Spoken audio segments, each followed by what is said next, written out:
session of the Half Moon Bay City Council. Before we start, I am going to have Victor Hernandez explain our Spanish translation services for those who would like to listen to our council in Spanish. Thank you, Mr. Mayor. Muy buenas noches a todos ustedes. Como siempre, le queremos dejar saber que esta reunión será interpretada en el español. Para poder acceder al canal de audio, usted tendrá que hacer clic en el botón de interpretación, que es un icono del globo o un mundo en la barra de tareas en su plataforma de Zoom. Después aparecerá un menú y entonces usted podrá seleccionar el idioma. Muchas gracias. Thank you. Victor, appreciate it. Okay. Let's have a roll call, please. Councilmember Jimenez, Here. Councilmember Rohraback, Here. Councilmember Penrose, Here. Vice Mayor Reddick, Here. Mayor Brownstone. Here. You have a quorum. Thank you. Tonight, we have a special guest. And before we begin our public forum, I'm going to introduce our special guest, who's Assemblyman Mark Berman. And Assemblyman Berman is a great friend of Half Moon Bay, and we're here to thank him. He's been diligently working for several years on our behalf and for the people of Half Moon Bay to obtain state funding for the renovation of Carter Park. As a result of his efforts, the recently signed 2021-22 state budget includes $4.75 million for the Carter Park project. This is an astonishing amount of state funding for the Carter Park renovation. In fact, it amounts to about 80% of the project's $6 million total cost. So obviously this is way more than just a jumpstart to this project. This funding is actually the engine that will bring these wonderful improvements to the coastside community. And it's all due to Assemblyman Berman's perseverance, his leadership, and steadfast commitment to the people of Half Moon Bay, and all others who will visit and enjoy what will be a remarkably improved recreational destination. With this funding, we are on track to start construction as early as this fall, and weather depending, we expect to complete the renovations by the summer of 2022. We have the design and the permits, we have the bulk of the funding, and the city is ready to move forward. Our community members and visitors can look forward to an amphitheater for music, plays and other events, terraced seating for over 400 people, a new stage and backstage area, a new restroom, a concession building with a rooftop garden, a new children's play area, and a picnic area. Carter Park has hosted events throughout the years, and it's really an integral part of the northern gateway of Half Moon Bay. With these renovations, it will be an even more desirable location for a whole new range of events and activities, and will be a revitalized destination, adding to Half Moon Bay's appeal and sense of community. It's safe to say that without Assemblyman Berman's attention and responsiveness, we would still have a large funding gap that would have put this project out of reach for a considerable amount of time, probably years. So thank you, Assemblyman Berman. Because of your efforts, we can all look forward to a groundbreaking event this fall and a grand opening of the renovated and improved Carter Park in mid-22. And would any other council members like to comment before Assemblyman Berman speaks? Councilmember Rhodes.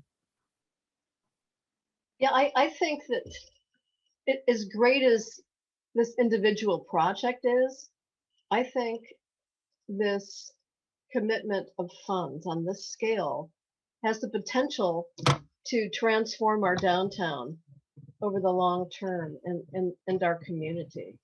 I mean, it really is huge, above and beyond, you know, the immediate loveliness of having these facilities in our community. I think it's going to affect and shape, you know, all of our downtown going forward. So I think it's momentous, and I'm grateful, and I salute Assemblymember Berman and his staff for seeing, you know, the importance and beauty in this, and going to bat in our favor. So thank you, thank you, thank you. Thank you, Vice Mayor Ruddick. Councilmember Rohrbach? I was there when Mark visited for a coffee with Mark, or whatever they call it, and he got a firsthand look at what Carter Park could be. And I think there's nothing like actually seeing it in the flesh, seeing how close to downtown, how a beautiful setting with the creek there could really make a difference. And so we're grateful to the work he's done. And I really do think that the rejuvenated Carter Park is, as Debbie just said, going to really make a difference in downtown. So thank you all. Thank you, Councilmember Rohrbach. Councilmember Penrose? Yes, I would echo what both council members said. I was there when you viewed Carter Park that first time as well. I would like to propose that the city offer Assemblymember Mark Berman a lifetime pass to Carter Park. Come to a Right. Shakespeare play. I would love to. I Can we will. do that? I will. Thank you, Councilmember Penrose. We will Great. definitely look into that. We can name a few trees after you, yeah, anything, it's all good. Anyone else? Councilmember Jimenez? Well, there's an idea. Maybe we should have a plaque, you know, with your name on, you know, one of those trees, one of those redwood trees, you know, for the support that you did, you know, for Carter Park. Something that will recognize you, you know, for all your great effort. Thank you. Too kind. Thank you, Councilmember Jimenez. And with that, I will turn it over to Assemblyman Berman.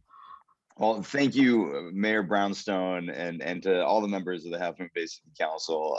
This is so exciting. It's so exciting. A couple of us were chatting earlier, and it's so nice to be able to celebrate some good news and some news that exceeded my expectations, to be totally honest with everybody. And before I continue, I want to give a huge shout out to my senior field representative, Leslie Bolbuck, who you know, she does all the legwork to make sure that we had the right information necessary to make the request. And, you know, want to shout out City Manager Nisbet and his team for providing that information to us in a very quick manner, so that we could make that $4.75 million request in the budget to put us in a position to be successful. And like Councilmember Rohrbach said, and Councilmember Penrose, you know, seeing the current Carter Park, it was right after one of my community coffee in Half Moon Bay in late 2019, and going down there and seeing, you know, what it was, but being able to envision what it could be,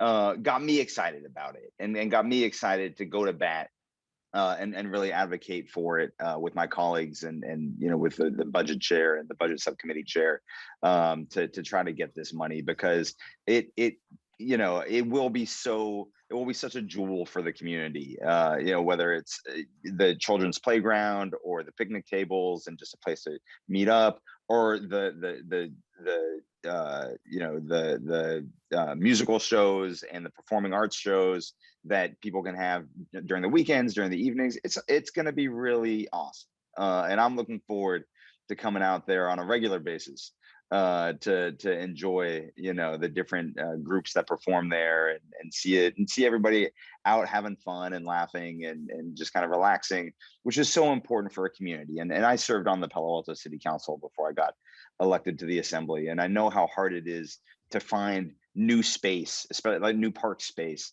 And this isn't a new park; it already exists, but I think it'll feel like a new park once the project and the renovations are complete. And that, you can't put a price on that these days, with the cost of land and how hard it is to find, especially right in downtown Half Moon Bay. It's so easily accessible for everybody. So it's awesome. thank you to the everybody who put this on my radar and gave us the information to make sure that we could get the $4.75 million. I didn't realize at the time how quickly y'all were ready to move, and the fact that you're going to break ground in a couple of months and hopefully complete it by the middle of next year. That's amazing. So I'm looking forward to coming out and being there for it and enjoying it and seeing all the everybody else's smiling faces as they enjoy it also. So thank you, Mayor Brownstone, for the opportunity to come and participate tonight, and just really excited to see the park get renovated. Thank you. We're honored to have you here. Thanks again. All right. Okay, well, that is a great start to this. Mr. Council Mayor, I meeting? want to make Yes. one comment if I could. Yeah, please. So, a few years ago, when we were discussing our parks master plan, we had this conversation in the community, like, do we really need to do like a park plan? Can't we just build things as they come and not waste a lot of money on planning and everything? And I just want to say that investment in our parks master plan and getting a project to a shovel-ready state with environmental documents and getting it all ready paid off big time. With grant funding, you got to be ready to go. It's got to be in a plan. It's got to have community buy-in.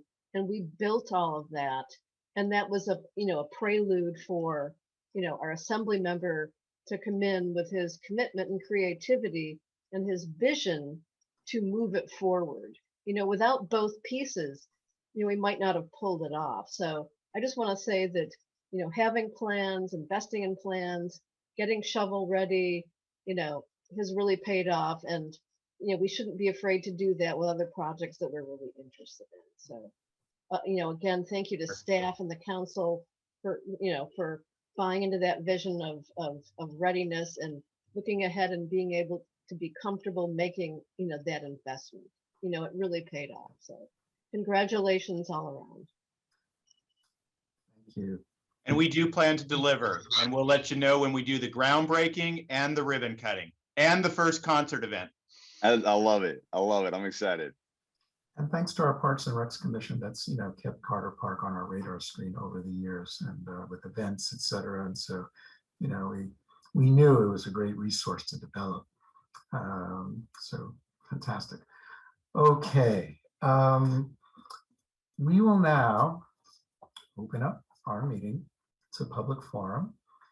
And just to explain public forum, so to those who are attending for the first time, public forum is for comments about any item that is not on this evening's agenda.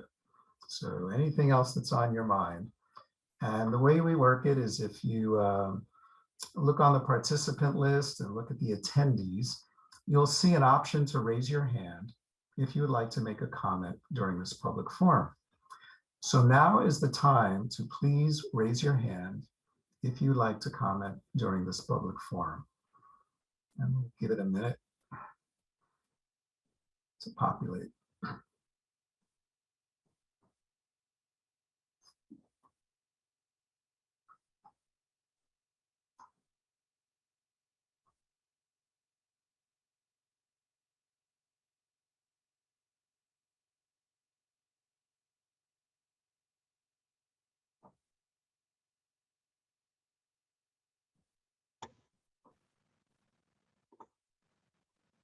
Are you ready to begin, Mayor, with public comment? Yeah, we just about hit a minute here.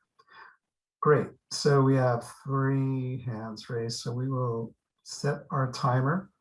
For those speaking, you'll see a timer. You'll have 3 minutes to speak. Claire, 2 time. Good evening. I'll be talking with you later, but right now I wanted to pass on to you some comments that were made to me by residents of Half Moon Bay regarding the 4th of July festivities and the Pumpkin Festival, which I thought were really worth considering. Apparently the 4th of July festivities Everybody enjoyed them. They were well attended. It seemed like it went well, but it raised some concerns for some people. I understand that you're going to have a scaled down pumpkin festival, basically like the olden days, just a few booths catered toward locals probably. We are not sure how you're going to keep the people who normally come to this from realizing that it's not the usual pumpkin festival, and how you're going to avoid having hundreds of thousands of people on Main Street. That was one concern. The other part of the concern was if you do have a lot of people that show up for the pumpkin festival, I think you're planning on putting the booths and the attractions within a small radius, like maybe 2 blocks or something.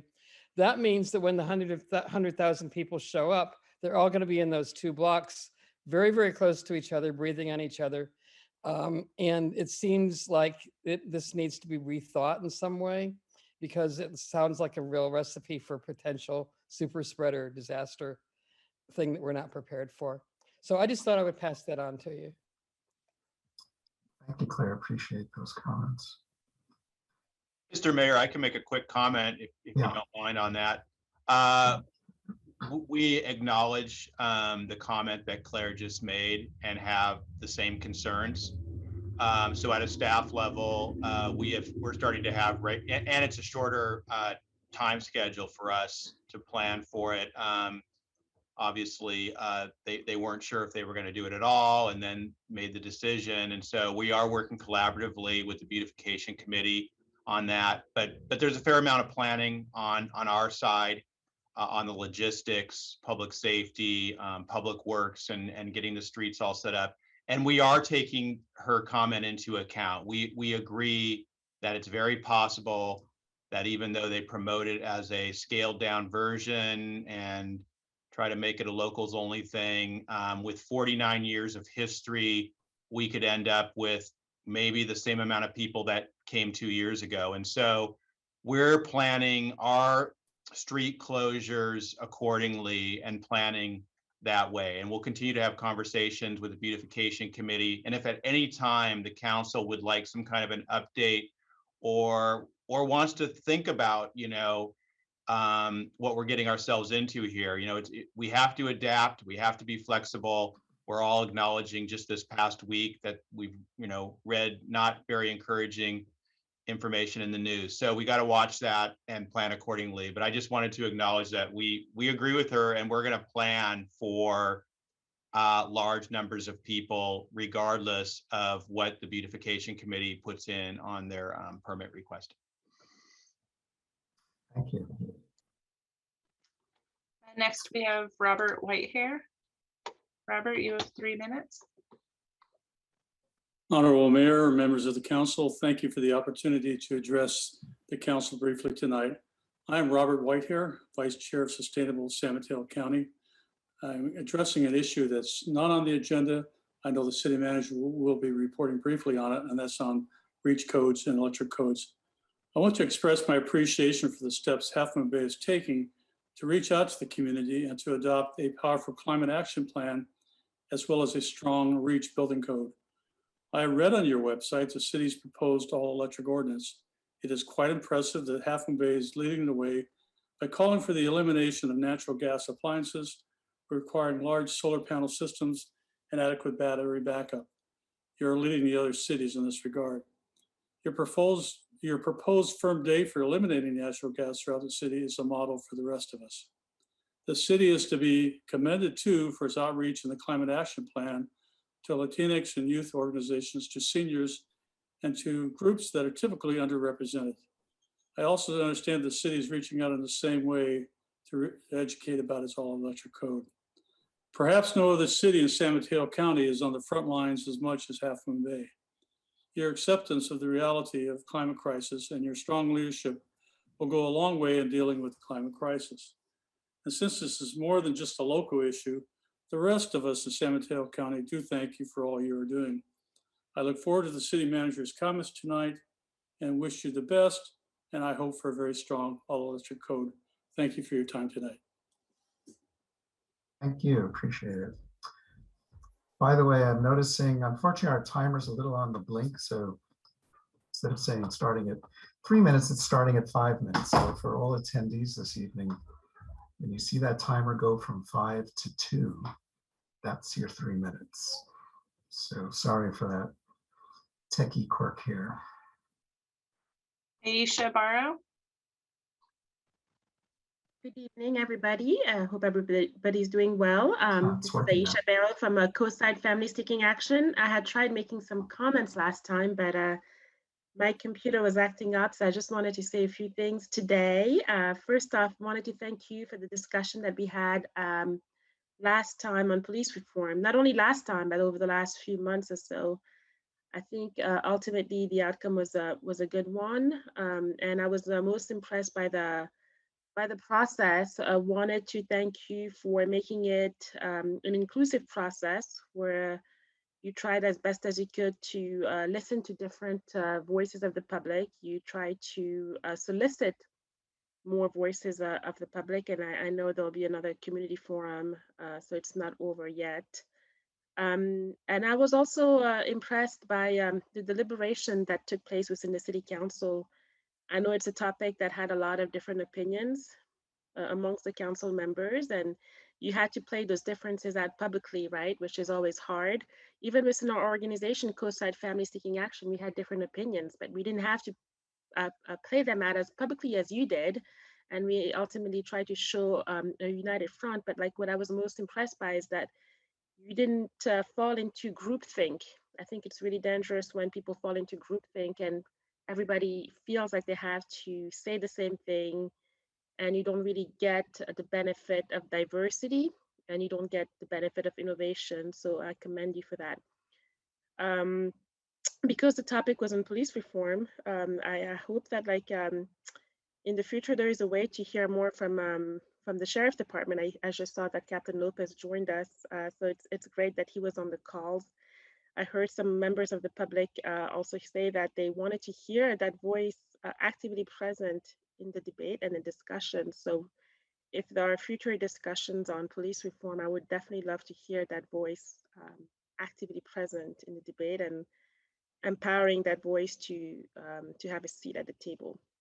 So that's all I have to say on that. I also want to thank Senator Berman for the donation or the grant, however you want to call it, for the John Carter Park. I know that we'll all benefit from it. So thank you.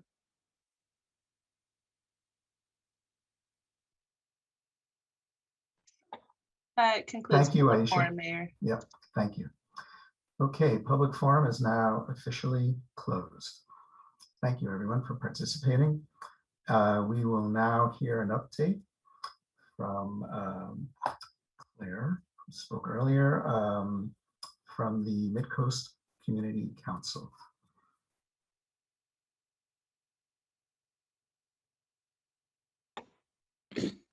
Hello again. We've been busy with a lot of things. I think one of the things that's happened during the time that we've been doing Zoom meetings is there's been a lot more participation and interest in our activities from the community, and people more things to our attention. People have been providing more information to us to consider. It's been, really kind of exciting. And we have actually written to, I guess Assemblyman Berman is gone now, but we had written to him and our representatives, hoping that we can have the Brown Act modified or extended so that we can continue to have either hybrid or remote meetings because they're working so much better for us. We've looked at the harbor master, the harbor's master plan process, and they are beginning to reach out for public comment and working toward their long-term plans, which sound pretty exciting.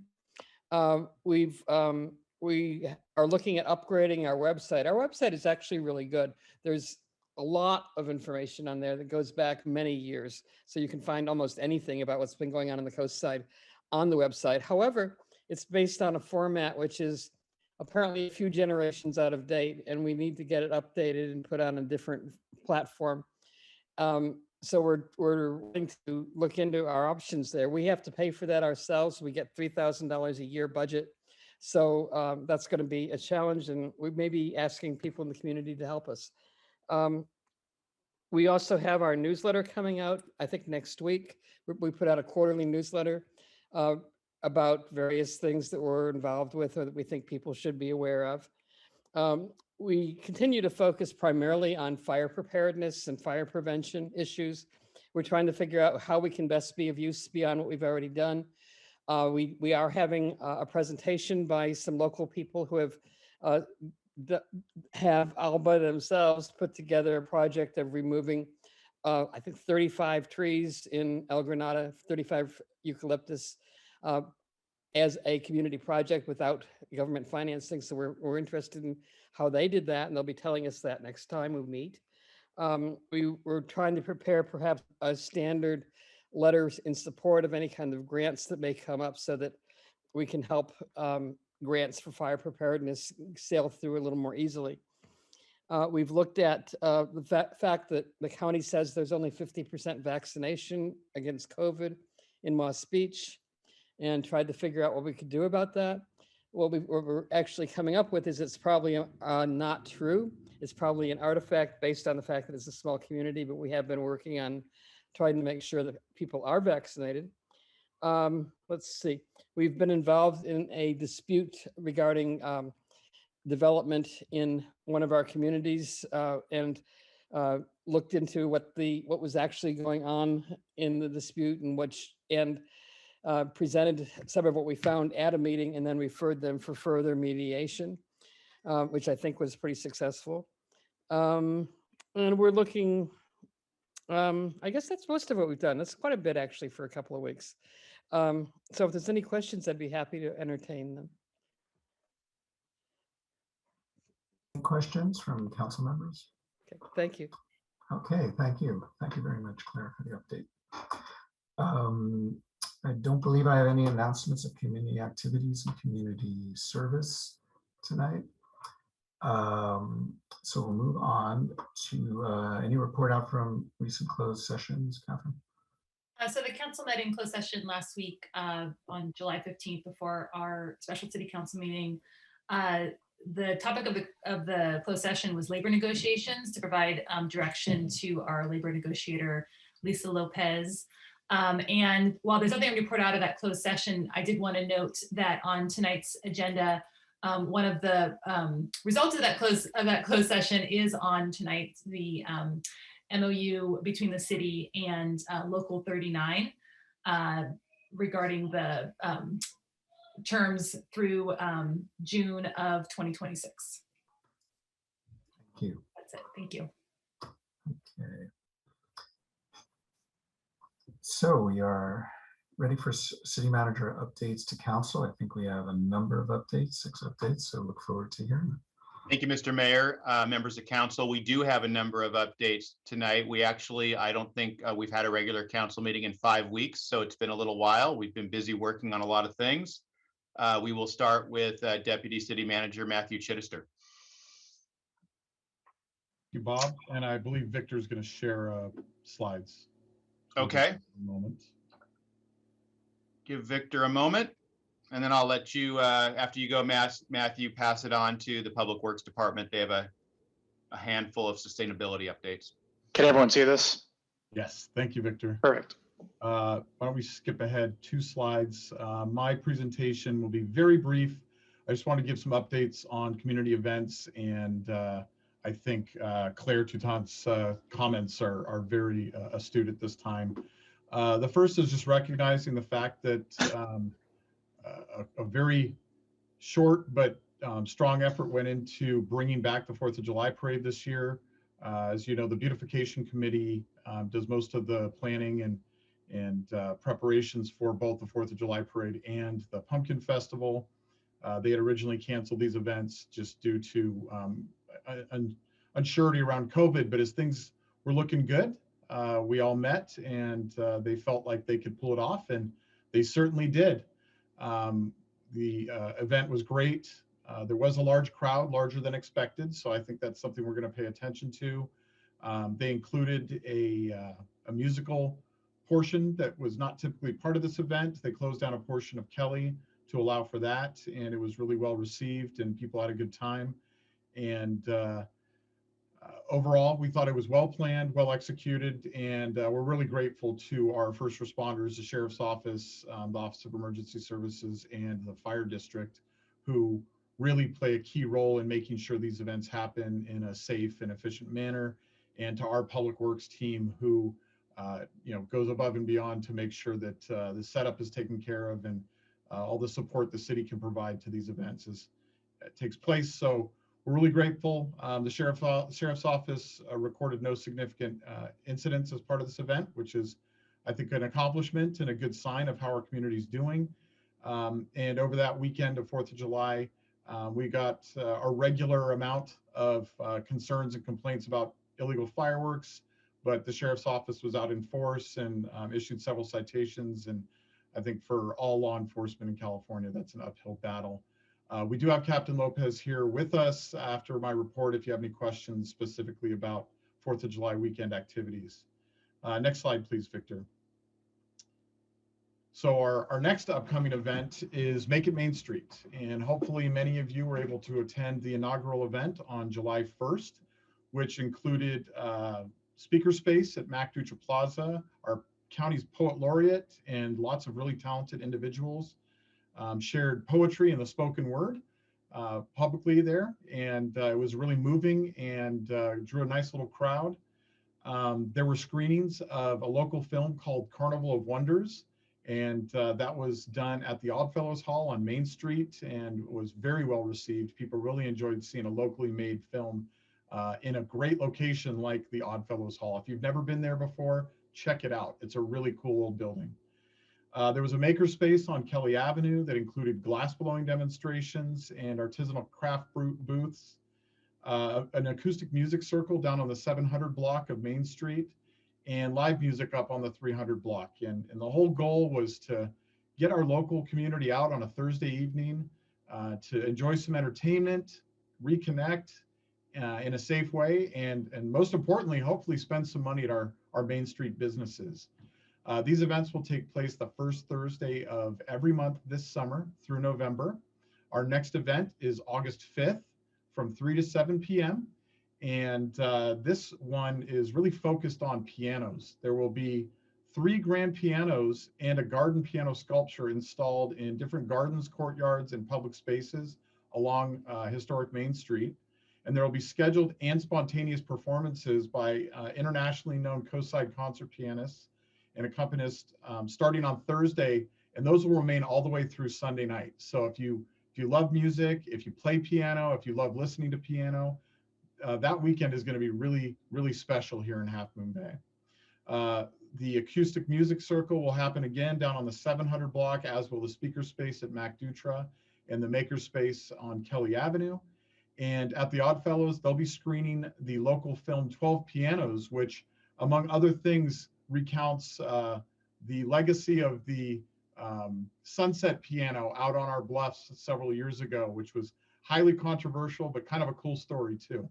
So I really want to encourage everybody to come out. This is really geared towards our community. I think what we're hoping for is people will come down and really rediscover Main Street and everything it has to offer, from food and shopping and entertainment, and really a great place to connect with other community members. For more information on this event and future events, go to www.makeitmainstreethmb.org. And the cool thing about this event is it's a really collaborative event with downtown businesses, our chamber, the city, the organizers of our local farmers market, and then lots of great artists and artisans here in Half Moon Bay. Really exciting. There's 2 other things I wanted to share as part of my report. As was mentioned, the Beautification Committee is working with the city on planning for a scaled down version of the Pumpkin Festival this October. As was noted, we want to make sure that this is done in a way that's safe and doesn't create issues around COVID, especially with what we've heard about the Delta variant and the spread of COVID recently.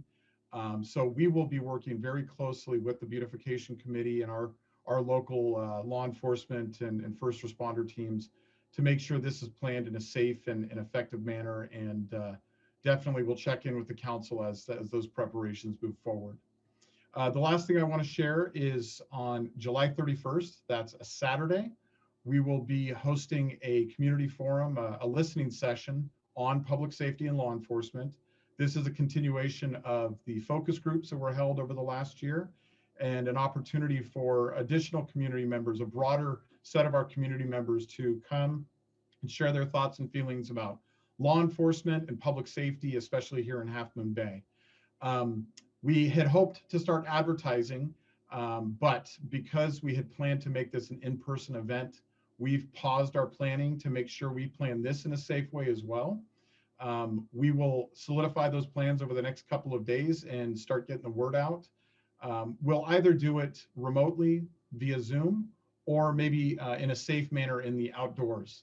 So we will nail that down. We'll get the word out. But if you are interested in this topic or know people who are, please share with them to keep an eye out for that information. And that'll be on July 31st from 3 to 5 p.m. and details are to follow.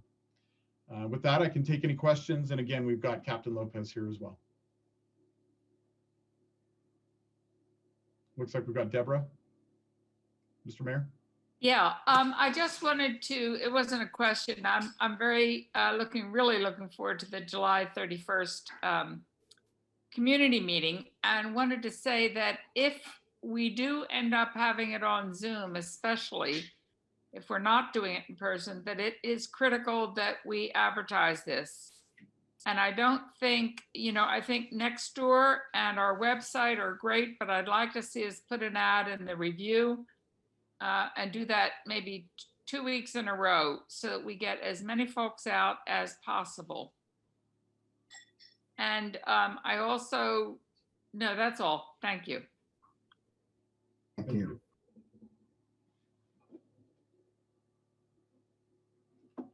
Okay, thank you for your time. And I'll pass this over to Veronica and Jennifer from Public Works. Thank you, Matthew. Appreciate it. Great. Thanks, Matthew. Good evening, Mayor, City Council. Thanks for the opportunity to present to you all tonight. I'm Veronica Vostenak, the Sustainability Analyst. I'm here with Jennifer Chong, our Public Works Program Manager, to give you some updates about our sustainability programs. Next slide, please. So first, I wanted to remind you all that our disposable foodware ordinance became enforceable on July 9th, so last Friday. Just a quick reminder about what that is. So food facilities are no longer allowed to use either plastics or bioplastics for their foodware. They need to replace those items with either reusables wherever practicable, which is unique to Half Moon Bay's ordinance, or wherever they can't use reusables, they are using disposables that are fiber-based and compostable. And last, the other piece that is Half Moon Bay specific, again, this was based on a county ordinance and we made a couple Half Moon Bay tweaks, is that any accessories, so utensils, condiments, anything like that that tends to get thrown in your bag when you get takeout, those should only be distributed only by request of the customer to try to limit unnecessary distribution. Next slide. So we've been doing a lot of outreach. Our ordinance is based off of one of the county's ordinance, but both the unincorporated county and the other jurisdictions who have adopted this ordinance have delayed their enforcement until 2022. So because of that, Half Moon Bay's got a lot of special attention from the county and their consultants with Rethink Disposables and Environmental Innovations, the Foodware Aware team. Because we were the first, we were able to make contact with all 120 food service businesses within the city. That contact includes both a letter and a phone call, made sure we talked to a person at the restaurants. And if there were any restaurants that needed additional assistance, the consultants were able to provide free one-on-one technical assistance sourcing the reusables and compliant compostable foodware. Part of that assistance included some mini grants, including double the amount of funding for any women-owned and minority-owned businesses to purchase reusables, especially for their dine-in, to make sure that they have some capital up front to make those change and ultimately will result in cost savings for them. On the right here, we have a picture of some outreach that we did at the farmers market on the 4th of July weekend. It was exciting to be out there, talk to people in person. We had a lot of residents and even some business owners come up and talk to us. We spoke to over 85 people and gave them reusable utensils to use so they can refuse those disposable ones that get thrown in the bag. We had a lot of really great feedback from the community. People were really excited and happy to see Half Moon Bay doing this. So I just wanted to bring that to your attention and commend you all. It's something that the community really appreciates.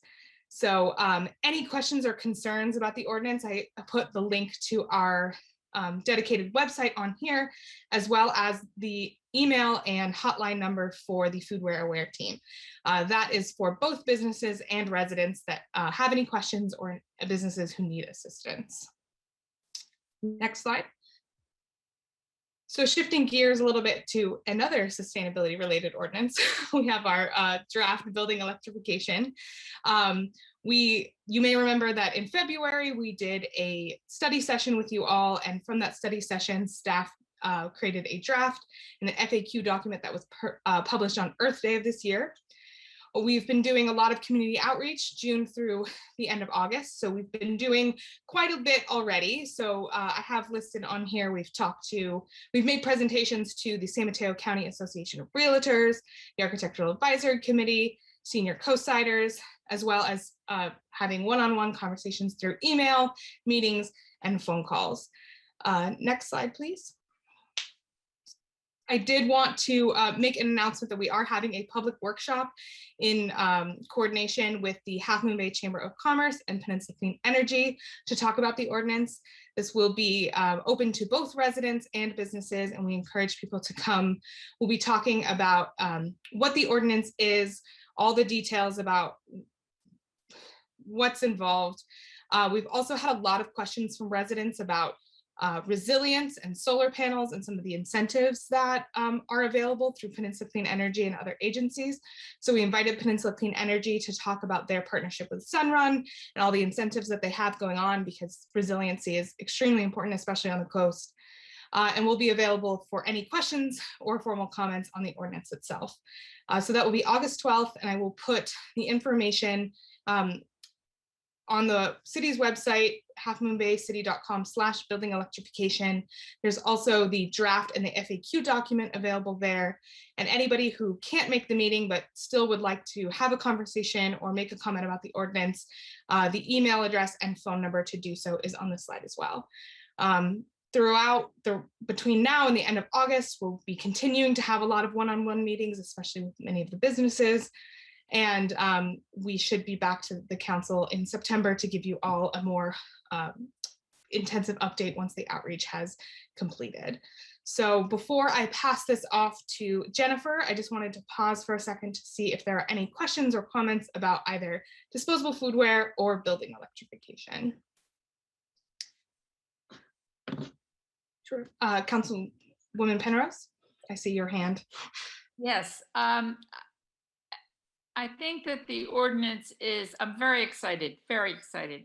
This has been a couple of years in coming, but I think we've turned it around and done it pretty rapidly and pretty well. However, the last couple of days I've had takeout food myself, and I've had disposables tossed in the bag without asking for them. So I just want to say that the outreach needs to include some sort of follow-up so that people businesses don't find themselves in a position where they're breaking the law. That, we don't want that to happen. So if we could include that in our outreach, that'd be great. Yeah, I'm currently working with the county and the Foodware Aware team to continue some of this outreach to make sure that all of the businesses have what they need to get in compliance. We even have some signs and some other things that present it in a way that's a little bit more official, so the business doesn't have to take on the burden of explaining it. Yeah, thank you. I appreciate that. Councilmember Penrose, Councilmember Rohrabaugh, did you still have? Yep, yes. Oh, great. Veronica, when is the August 12th meeting? What time of day? Oh, 2 p.m. Sorry. Okay. I left that off the slide. What day of the week is that? It's a Thursday. It'd be better if it were in the evening or on the weekends. I think you get more people, but that's my 2 cents. In terms of the disposable foodware ordinance, I really think that getting ahead of the rest of the county is a wonderful thing. It shows that we really care about our environment, and because the ocean is right here and a lot of this disposable plastic ends up in the ocean, this is a great chance to reduce that waste. So I'm really proud of what the city has done about that ordinance, and I think we're in a unique position to benefit from it. So thank you very much, Veronica. Great, Thank you, Councilmember Rohrbach. Councilmember Reddick. Yeah, so just a quick question. So accessories, does that include napkins? It does. Yes. It does, okay. Yeah, so I've been at a couple of places and I noticed that all the napkin containers are empty and there's nothing on the tables. So I did ask for it and they were available. So, you know, there are businesses that are, you know, on top of the game. And, you know, I thought that was great. And I just want to echo what others have said already about, you know, the strength of our sustainability effort. We've done a lot of great things over the last couple of years in terms of, you know, outreach and forward thinking ordinances. And I just wanted to express my appreciation for, you know, the leadership that we're getting from city staff on this. You know, council certainly too, but I mean, staff has done things, I think, above and beyond. So really appreciate it. And, look forward to more. Thank you. Thank you, Councilmember Reddick. I think that's it for questions. So we'll continue on with Jennifer, please.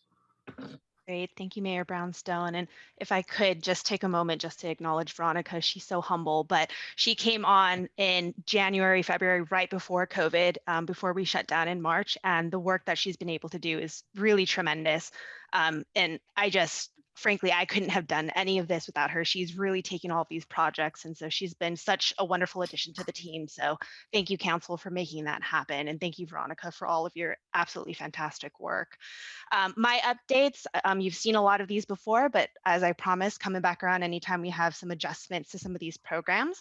As the council and community may have noticed, we do have a beverage container recycling center that is behind the CVS that opened in March. This was the result of $1 million group grant that we got from Cal Recycle, and it's funded through June of 2022. Due to the positive response that we've received from the community and the apparent need, we have been able to extend the hours already.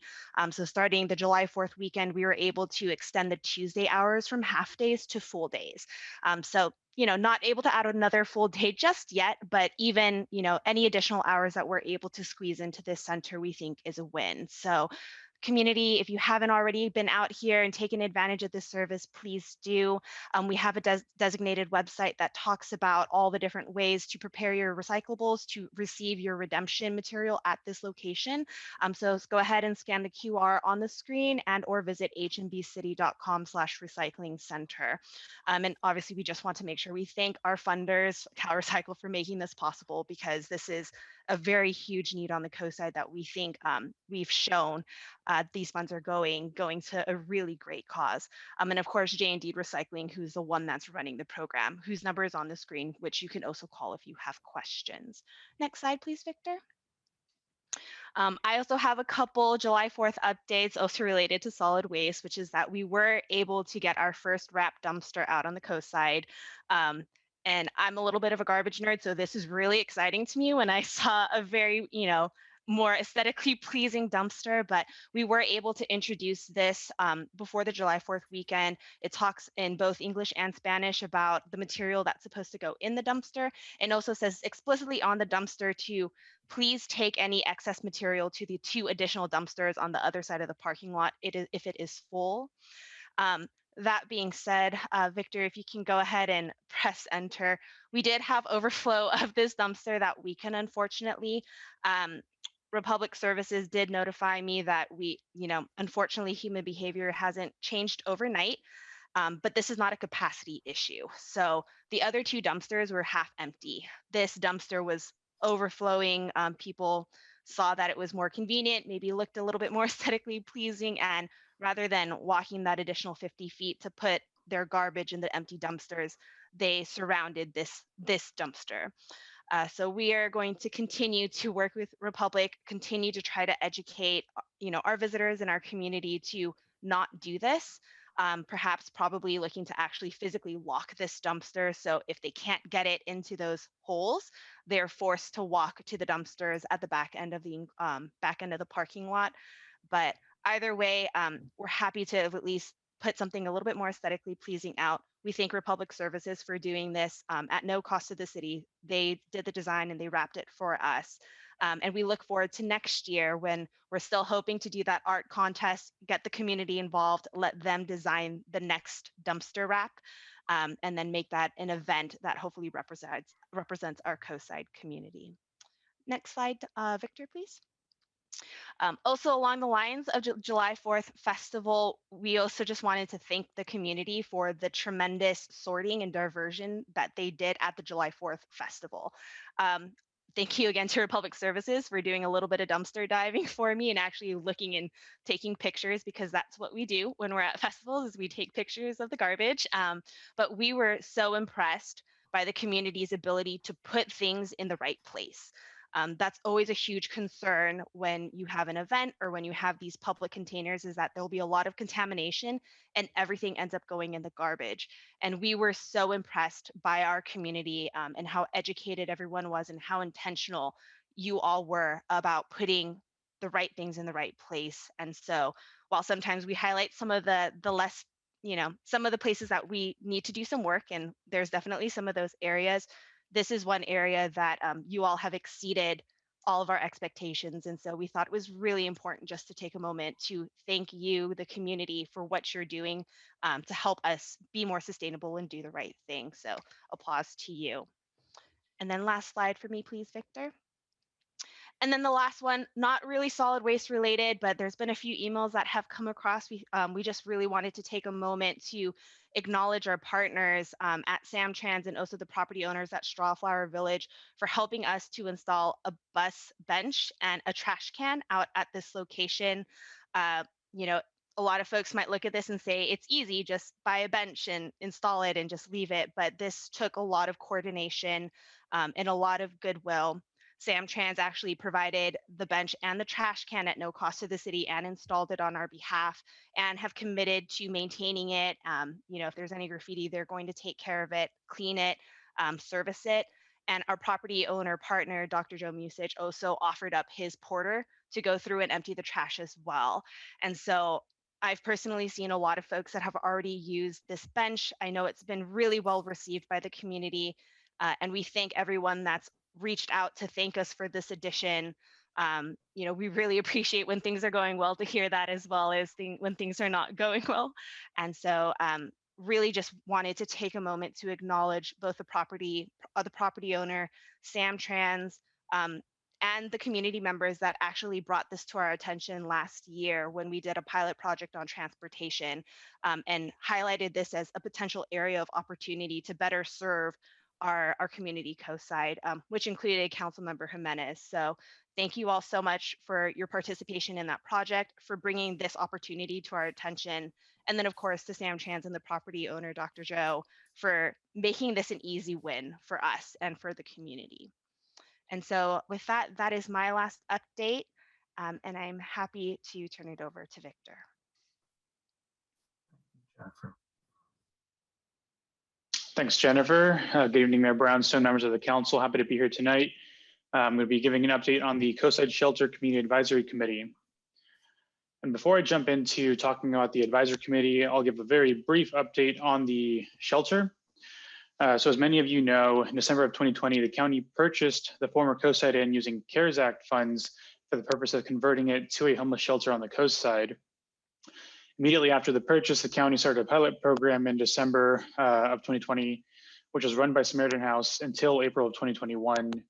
The purpose of the pilot program was to house homeless individuals on the coast side that were most at risk for complications from COVID-19. Unfortunately, Samaritan House had to end its temporary operation of the shelter.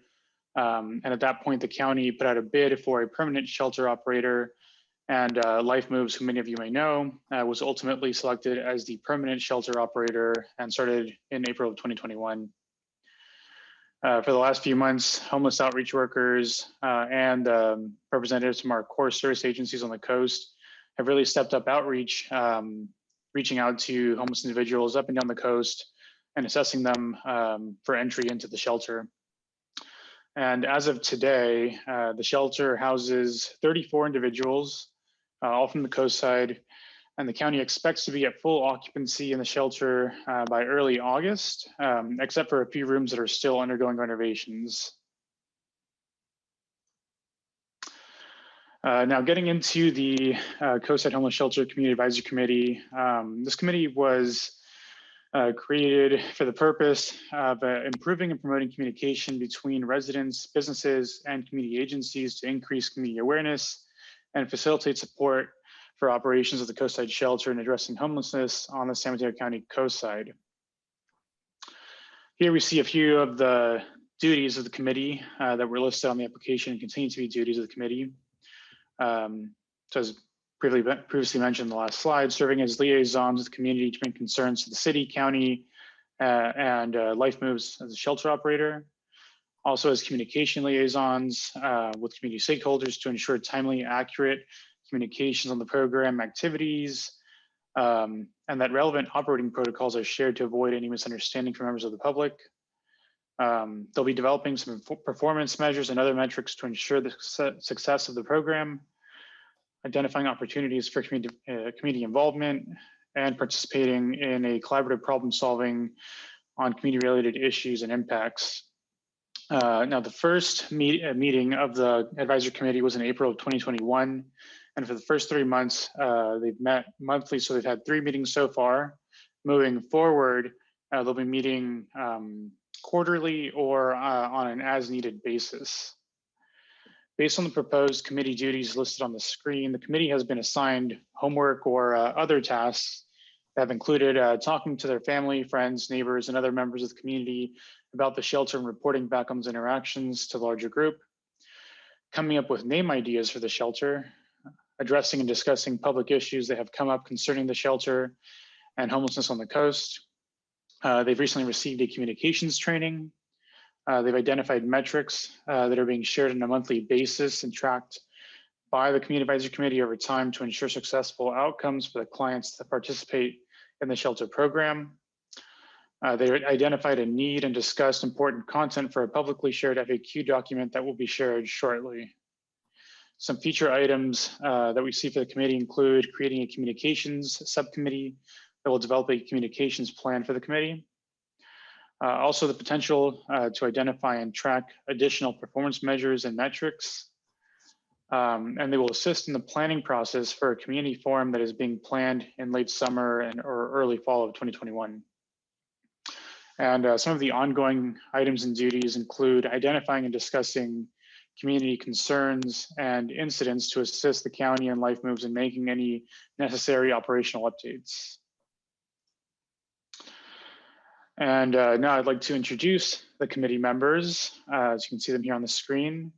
The Community Advisory Committee is comprised of 10 members of the public, as well as representatives from the city, county, Life Moves, Abundant Grace Coastside Worker, El Centro de Libertad, Coastside Hope, Pacifica Resource Center, and Puente de la Costa Sur. And here you see all the council members, sorry, not council members, the committee members, and the city or unincorporated area which they live in.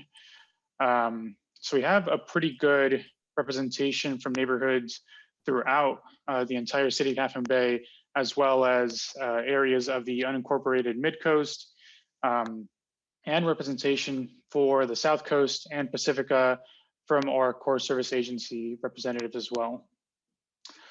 Our committee members have a wide variety of backgrounds and personal and professional experience, including experience in leading nonprofit agencies.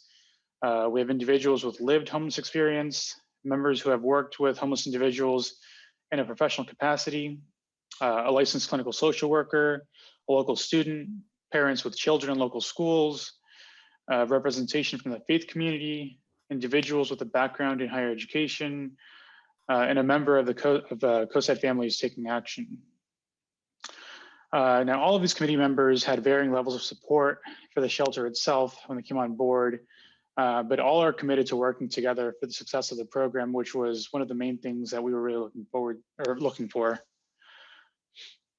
And one thing I will mention is we are planning on putting all of the committee members' pictures and brief bios on a web page on the city website. So look for that shortly.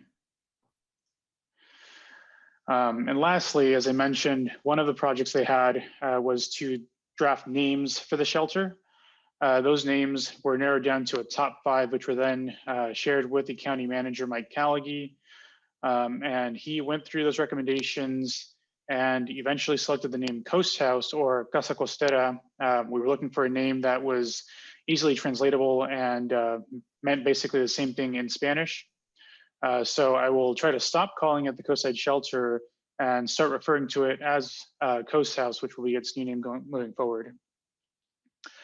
And as I mentioned earlier, a couple slides ago, the county and Life Moves are planning a community forum in late summer or early fall this year. By that point, Life Moves will have been the shelter operator for at least 6 months, and they should have some experience in running the shelter at full capacity. The purpose of the community forum will be to report out on how the shelter is doing and to address questions from members of the public. And we'll be sure to send out more information on that community forum once that meeting has been planned. And with that, I'd be happy to take any questions from the council. Councilmember Arbet. Victor, are any of the current or intended residents of Coast House either couples or family members? Current, not that I'm aware of. I've heard that there might be a possibility for families or couples, but I'm not sure at the moment. Victor, I can jump in here. I believe there are 1 or 2 couples that are currently residing there. No families at this time. Thanks, Matthew. Thanks. Councilmember Jimenez. Well, I would like to share with you that one of the residents, Casa Costera, is one of our local longtime farm workers. We went to visit him, saw him on Friday at the farm, and he mentioned to us that he had been staying at Casa Costera for 2 nights already, and for a few years he's been staying in his truck. You know, that was his living quarters. You know, his own truck that he used for work, and he's done. I mean, we're talking about farm work, seasonal work. He's also is a day laborer, you know, and when the farm work is not available, so he's very happy, and that's what we're looking forward to. There's a few other farm workers that have applied to move into Casa Costera. They just need a little more information. One of them who recently got surgery, eye surgery. So he stayed at a hotel for a couple nights, and now he's back, under the bridge. So hopefully, I saw him a couple days ago.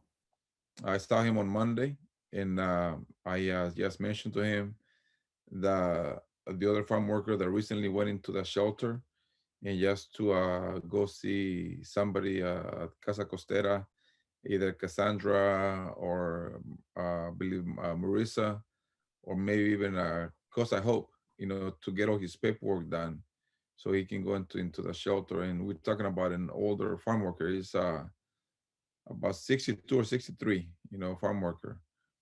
That it'd be good for him to go into the shelter. So we have our first farm worker in the shelter. So no, thank you. Thank you, Councilmember Jimenez, for sharing those personal stories. Greatly appreciated.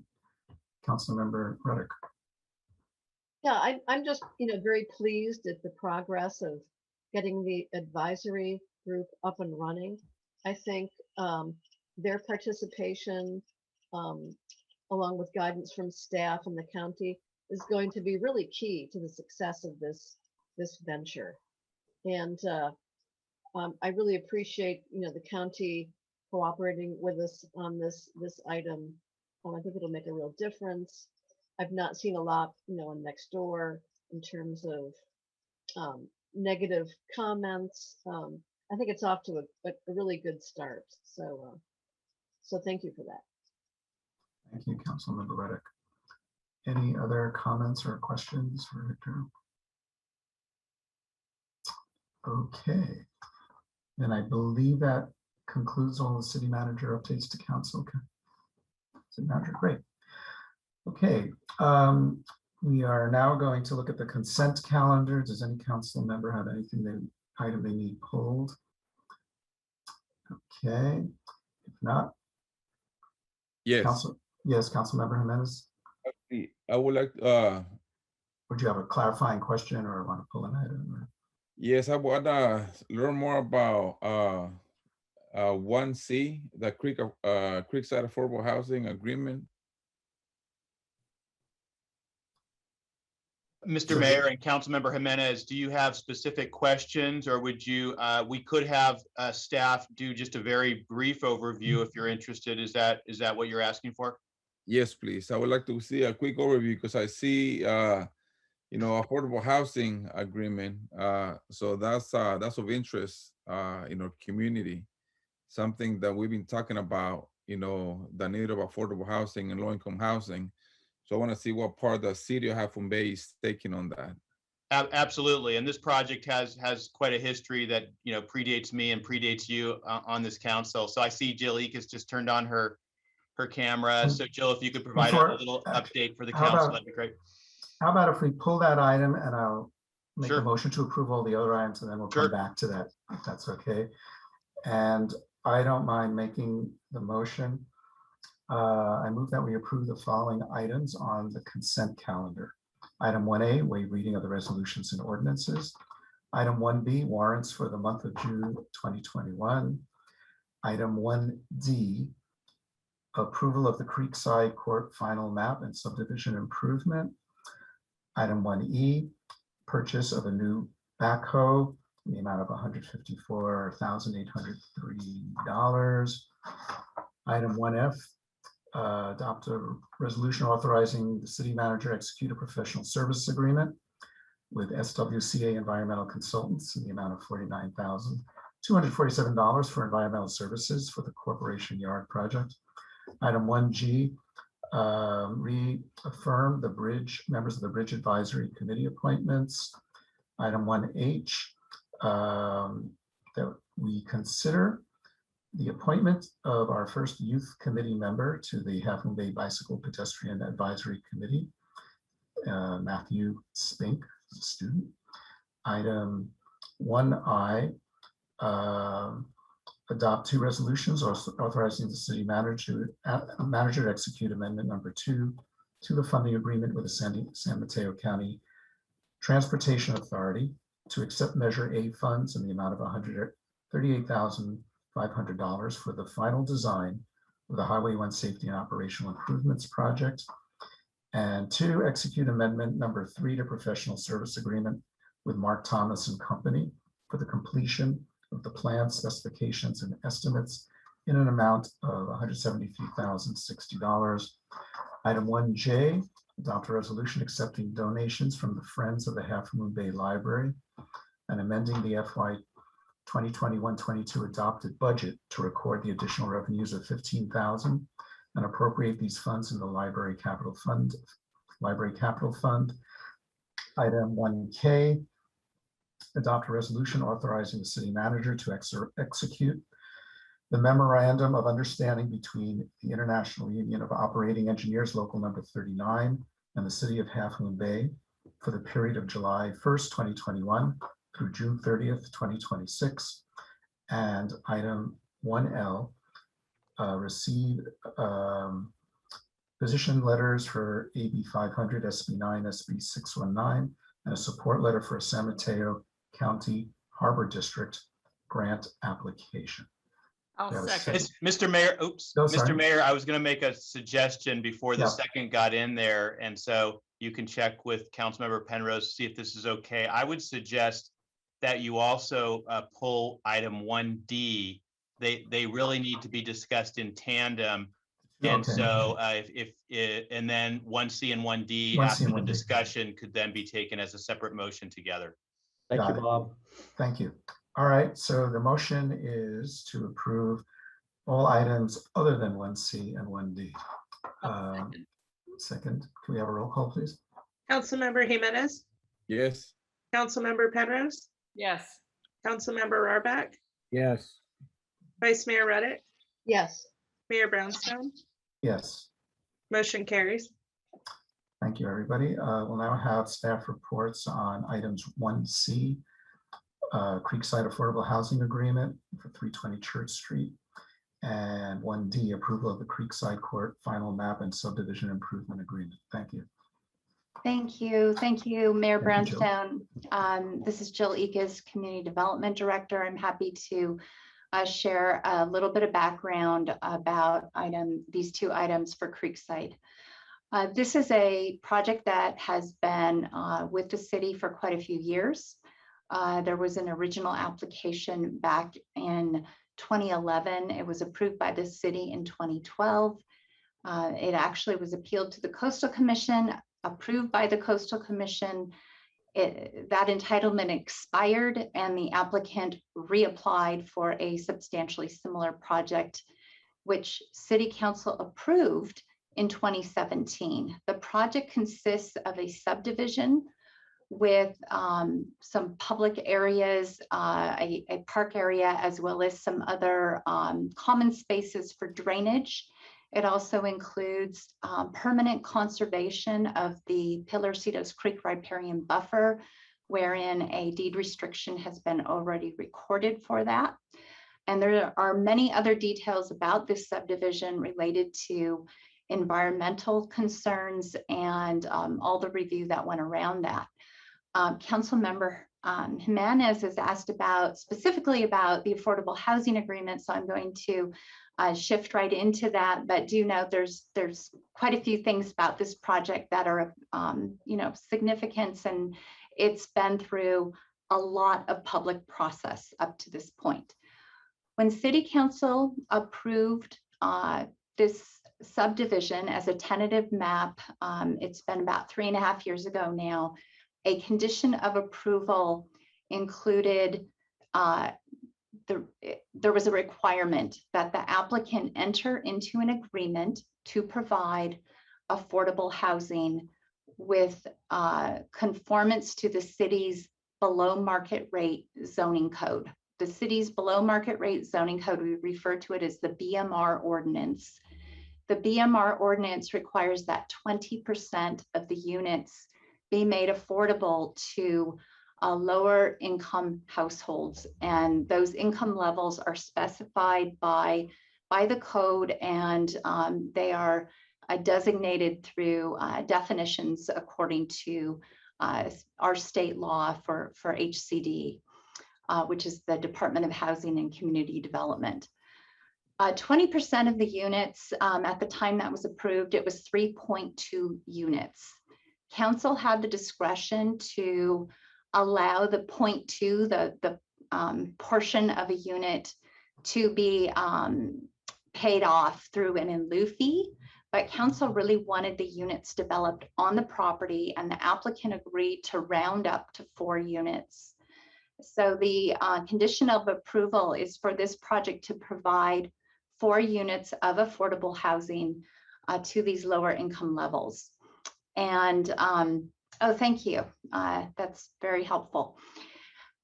Since this approval was made, some minor revisions to the subdivision have been put forth, and the actual number of required units is now only 3, but the applicant's this condition of approval is for 4 units, and the applicant has agreed to continue to provide 4 units.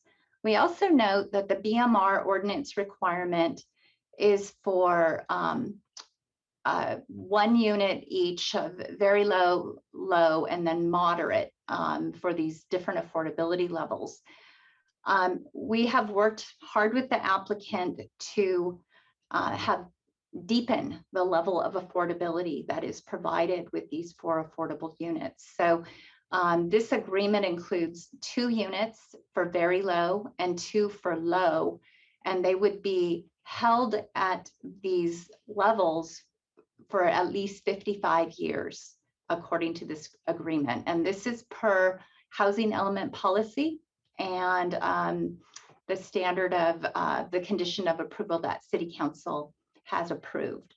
So this agreement will require the applicant to do special marketing to make sure that qualified households are aware of these units once they're established. The applicants will be encouraged to make their application to live in these units. And the city will probably need to use a consultant to help us monitor the occupancy of these units over time to make sure that they really are rented to qualifying households. So this is exceeding the city's requirements for this particular project. That said, we do understand that council, I'm sure, wishes there were more affordable units in this project. I tried to acknowledge that in the staff report, and I can confirm with you that we continue to talk to affordable housing developers about this project site and the potential for them to perhaps develop more such units and maybe then qualify for use of city affordable housing funds to do so. This proposal before you tonight, however, does not include any city money. This is a requirement of this development approval, and it is going to be fully funded by the developer.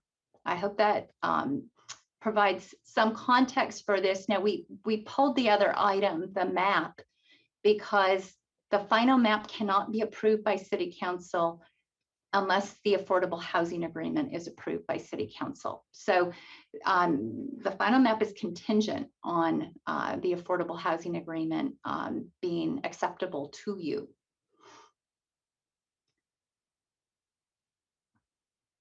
How many units in total would there be built?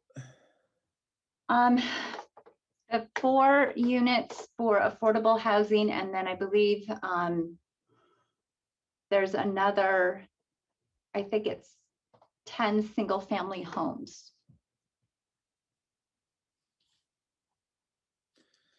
When we talk about the affordable housing, will that be marketed for people that work and live in Half Moon Bay, or would that? To some extent, there's limitations on what's allowed for that, but typically what I have seen done in other cities is the heaviest marketing can be done locally, and that is very common, and we will encourage that. And we will also review the marketing materials to make sure that they are worded correctly, that they are distributed appropriately for our community, and that they're readily available when these units are coming online. Thank you. Any other questions from council? Okay. Councilmember Rohrbach. Jill, the 4 units, how would they be distributed between studios, 1 bedroom, 2 bedrooms, you know? I think we required them to be at least 2 bedroom, and John Dowdy just reminded me there are 11 single family homes and these 4 units. We're trying to get at least 2 bedroom units. We believe that the lot is big enough for possibly even 3 bedroom units, and we think a range of sizes is especially helpful here. The applicant's modification to the subdivision from what you saw in the tentative map made the site bigger for the affordable units, which gives a little more flexibility and will actually improve how they lay out, and gives them immediate access to the common open space area on the property. So we actually think what you're seeing now is an improvement over what you saw with the tentative map. Thank you. Councilmember Ruddick. Yeah, so I saw mention in the staff report about that I guess originally there was a proposal to reduce setbacks. I'm just wondering, were any changes to setbacks made, either for, to incorporate a larger site for affordable housing or for the single family homes? I mean, I would support it for the affordable housing, but the site is still pretty constrained, being next to the creek and everything. So I'm just wondering about the setbacks. Yeah, the future development of the individual lots, the setbacks have not been established yet. We do not have the home designs. All of the future development will need to have a coastal development permit. We would hope that we can see it probably as a whole. So the neighborhood would develop basically in a consistent manner. That said, development of the lots could come in a bit one by one as well. So in each case, the setbacks will be reviewed at that time. If the proposal sought a density bonus by providing even more affordable housing and qualified for something over the city's maximum density, then a setback, relaxing setbacks would be considered a concession and something that cities really need to provide for with the density bonus ordinance. But this project is not at that high of a density to qualify for that. There may be, there's components of the future development that really aren't appropriate for a setback relief because, for example, a driveway to a garage needs to have enough depth for it to work properly. So the applicant may seek a reduced front yard setback because of that really big riparian buffer. We've discussed it. The applicant is aware that there's no guarantee for what may be approved there. So are these conditioned to be slab foundations or standard? They're conditioned to be elevated foundations, and there could be different ways of accomplishing it. They have to be elevated to be out of the different flood zones that were identified through some of the analysis that was done with the Coastal Commission. There was a dam inundation study. There was other flood studies for the 100-year flood event and combined flood events as well. Even the tsunami condition was looked at, although it did not affect water levels on this property. Thank you, Councilmember Ruddick. Any other questions? Okay. Then I would like to make a motion. Mayor Brownstone, Oh, sorry. we do have one public speaker on this item. Oh, great. Okay, thank you for. Let's see. Mike Secretary. Farrar. Oh, great. Good. Good evening, council members. My memory is that the Coastal Commission imposed lot retirement on this development, and I didn't see that mentioned in the staff report. I may have missed it, but I was also curious as to where the lot retirements may have happened. That I would think the council might have curiosity about where we're retiring lots on the coast side. Thank you. Thank you.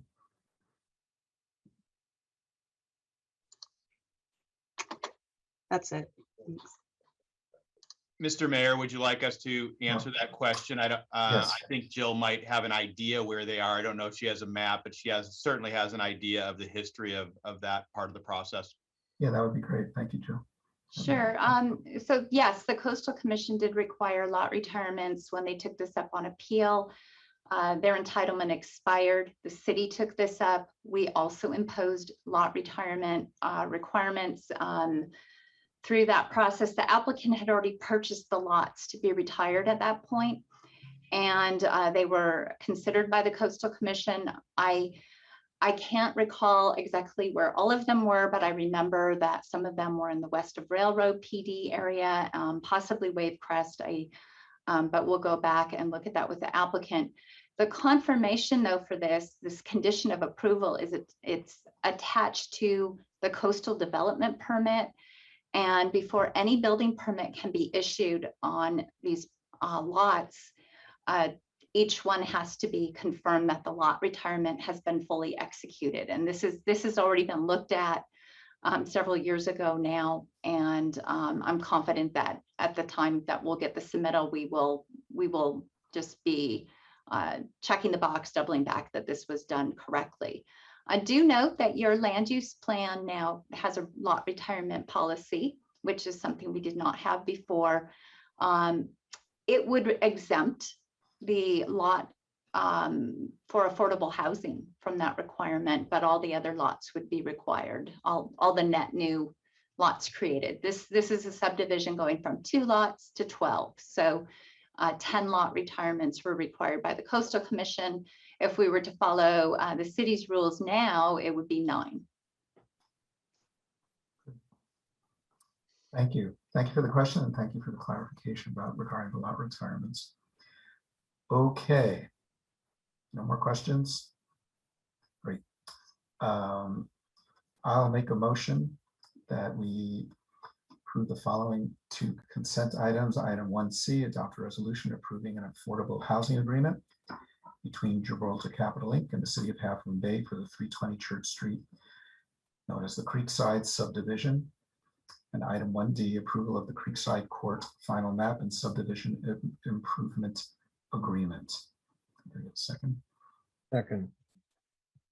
Roll call, please. Councilmember Jimenez, Yes. Councilmember Rohrbach, Yes. Councilmember Penrose, Yes. Vice Mayor Reddick, Yes. Mayor Brownstone. Yes. Motion carries. Okay. It's 8:30. Seems like it might be a good time for a 10-minute break. That sounds okay, council members. So we will return at 8:40. Thank you.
We also need Jill, Mr. Mayor. Jill, are you here? We're ready to start. And I see Brittany as well. There's Jill. Also, Sarah Clark is joining us tonight from Catherine's office. Oh, great. See, she Nice to just see you, waved. Sarah. Brittany as well. Okay. So we will now resume our council meeting session, and we are going to start with item 2A under ordinances and public hearings. And item 2A is first is accessory dwelling units ordinance. And we will start with the staff report, please. Thank you. Good evening, Mr. Mayor and council members. I will share my screen and get us started.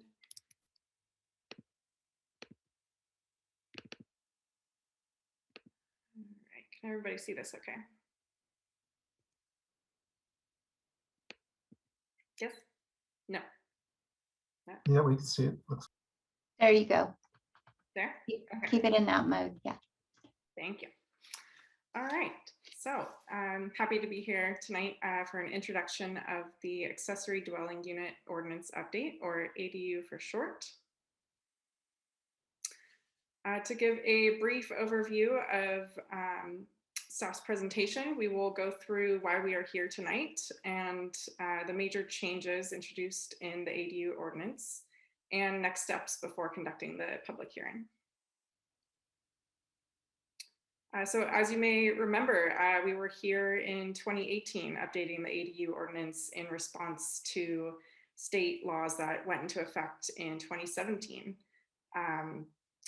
We are similarly considering the full scope of available discretion to the city under the new state laws as we were in 2018.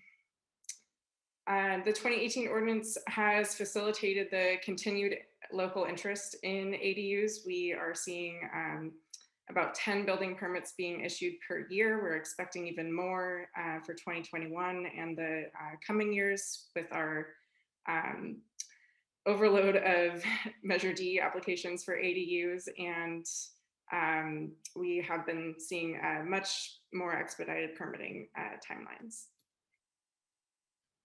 I will introduce Sarah Clark from our city attorney's office to go over the legal framework of why we are here tonight.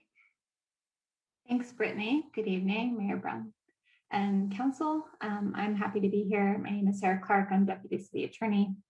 I am going to review briefly the new state laws regarding accessory dwelling units that became effective in 2020, and then we had some minor modifications on January 1st, 2021 as well. The main framework that we're now working under is that state law has directed cities to consider really two large categories of ADUs. The first is what we refer to as streamlined ADUs.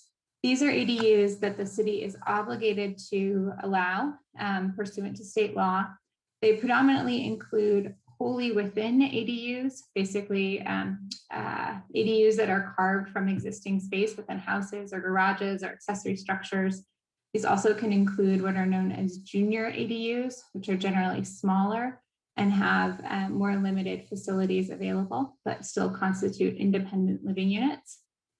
Streamlined ADUs can also include smaller detached ADUs. These must be smaller than 800 square feet. They must be shorter than 16 feet in height and meet some setback requirements.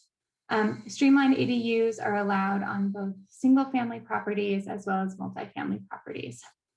We also have the other category, or non-streamlined ADUs. This is basically other ADUs that the city is allowed to have some discretion over. So for these types of ADUs, the city can adopt an ordinance imposing some additional development standards related to setback or height or floor area ratio requirements.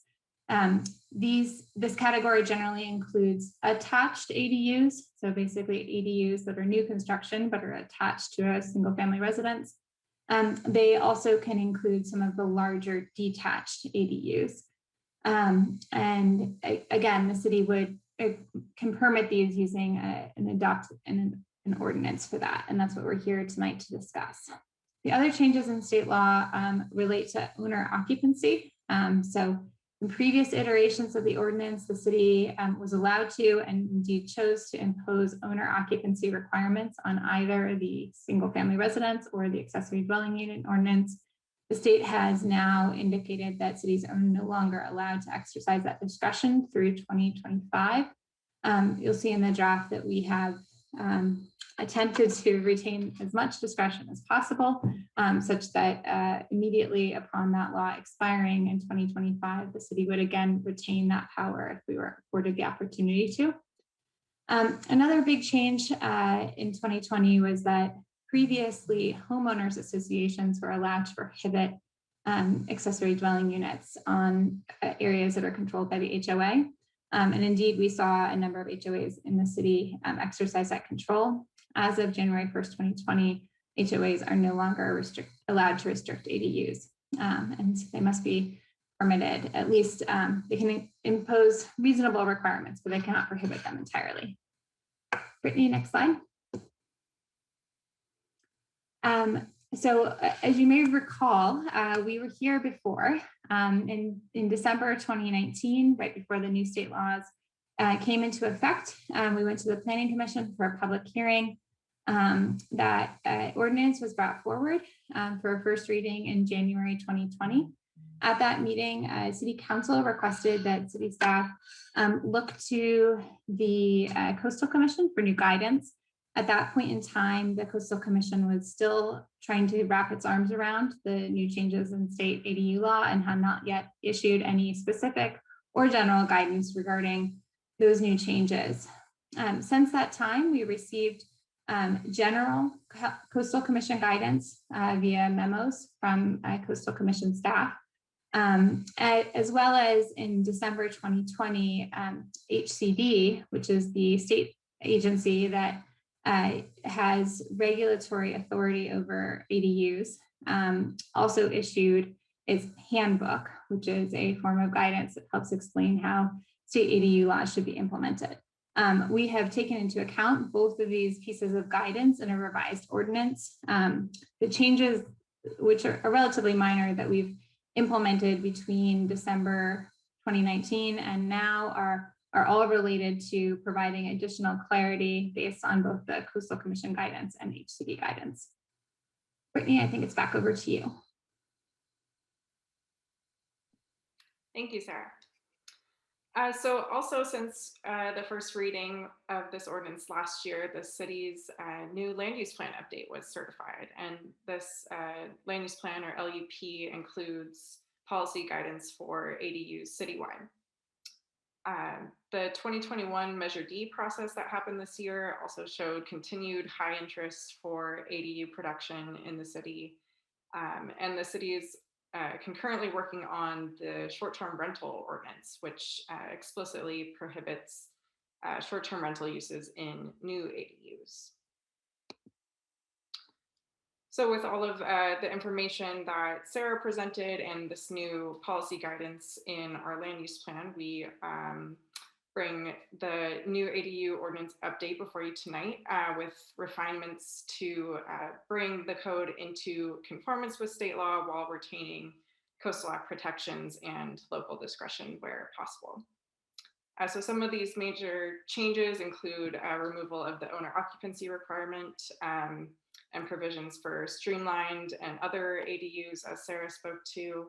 A larger maximum size for ADUs increased from 800 square feet to 850 for studios or one bedrooms and 1,000 square feet for 2 or more bedrooms. And the ordinance clarifies the applicable zoning districts where ADUs will be allowed, including the PUD zoning district, which I will speak to more soon. So some of the discretionary changes that we are proposing to include continued applicability of development standards for other ADUs, including setback and height and lot coverage limitations to the extent allowed by state law. We are also proposing a flat fee to be charged for Measure D certificates for ADUs as well as development impact fees for larger ADUs over 750 square feet. And on that last note, I would just like to clarify that staff has been interpreting the 750 square feet as net new floor area over the past year, and that is how we have been applying these development impact fees. But we have recently learned that it can actually be applied to 750 gross square feet. So that would encompass wholly within ADUs that may not actually be creating new floor area. So that is the proposal before you tonight for impact fees for 750 square feet of gross floor area. But council does have the option to consider this to apply only to net new. So there are a number of aspects of the 2018 ordinance that are carried forward in the proposed ordinance before you without any change, including the continued requirement for findings of adequate water supply and sewer capacity. If these findings can't be made, that is grounds for denial of the project. Short-term rentals continue to be disallowed in ADUs. There are only a handful of grandfathered ADUs currently being used as short-term rentals. We are maintaining our coastal access parking requirements in certain primary coastal access areas of the city. And the administrative coastal development permit process continues to apply. This is for ADUs that are either creating new floor area or new living space. So coastal development permit exemptions will continue to apply to our wholly within ADU types. So finally, the major change that I mentioned earlier is clarifying the allowance for ADUs in the planned development districts, or PUD. And so as provided by the HCD guidance that Sarah was speaking to earlier, streamlined ADUs are required to be allowed by state law in zones where residential uses are permitted by right or as a conditional use. So this would include the city's PUD zoning districts. This was the question that was put forward a year ago when this was before you last January. And the ordinance that is before you tonight is consistent with this HCD guidance, as well as the city's recently certified land use plan. So the land use plan provides us with very clear policy guidance for ADUs in the PUD areas, differentiating between the substantially developed PUDs and the substantially developed PDs. So for substantially developed, there are 3 in the city: Metuchi, Ocean Colony, and Pacific Ridge. For Metuchi, the approved PUD plan specifically addresses detached ADUs. So the ordinance would allow those in that PUD area. For Ocean Colony and Pacific Ridge, the land use plan policies specify that ADUs will be allowed according to the zoning ordinance. So the zoning ordinance proposes a limited type of ADUs in each of these PUD areas. For Ocean Colony, it would specifically be limited to wholly within only, with no garage conversions, considering the limited street parking and visual resource protection needs for the Coastal Act. In Pacific Ridge, we are proposing to allow wholly within or other types of ADUs that are in conformance with the applicable coastal development permit and settlement agreement for this subdivision. The last draft that you saw of this did include only wholly within ADUs, excuse me, for the Pacific Ridge PUD, and this is an option before City Council tonight as well.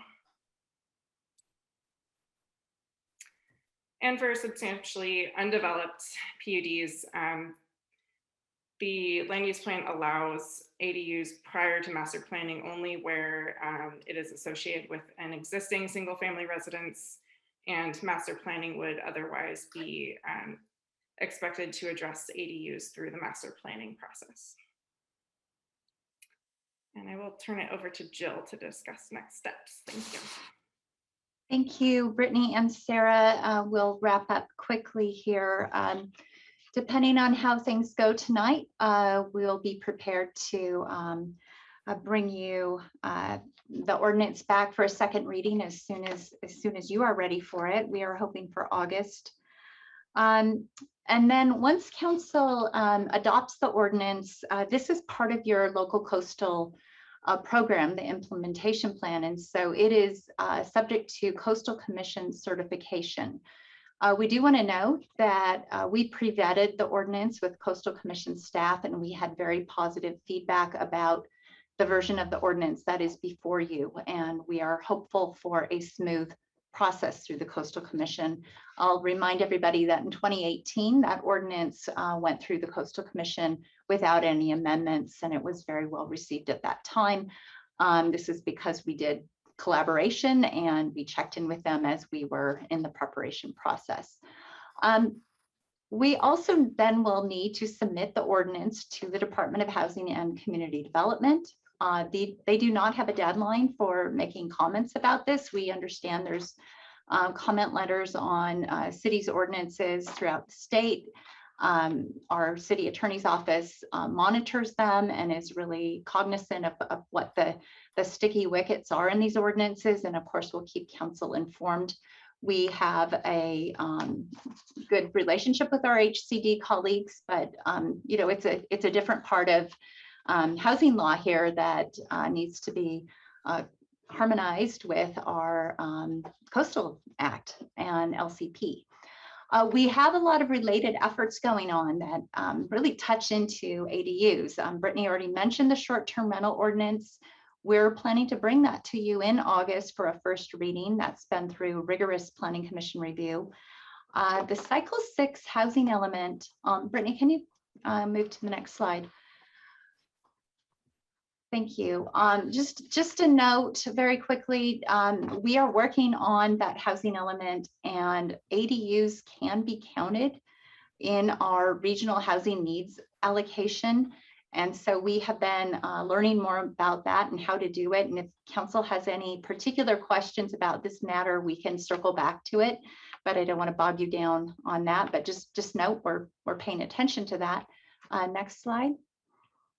And also in conjunction with the housing element work, our San Mateo County 21 Elements Group, along with some researchers at UC Berkeley, have been doing they've done some preliminary work on rent studies and ADU use, which will also help inform us with our housing element update. And then finally, next slide, we noted in your staff report, and because of this strong interest in ADUs, we've had a lot of pressure on the Measure D system, and we would really like to engage with council on some updates to the Measure D ranking system, if possible, which we believe there's quite a bit of flexibility to do so, as well as potentially the allocation requirements where flexibility may be more constrained by the actual ballot measure language. Your staff report highlighted a few of our initial ideas.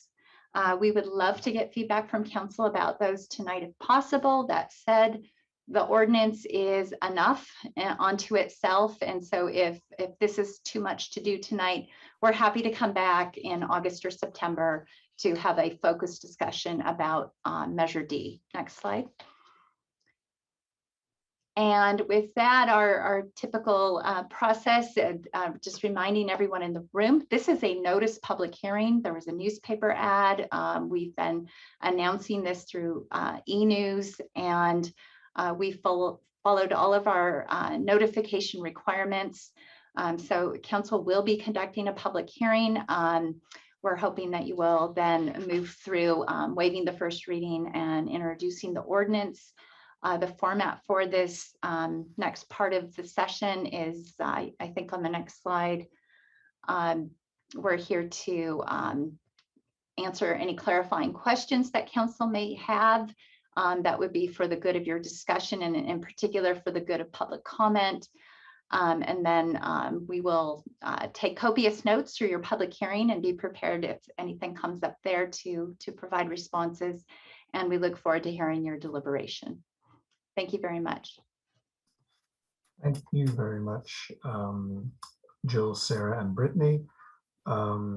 Let's open it up for any clarifying questions from council before we open up for public comments. Are there any clarifying questions?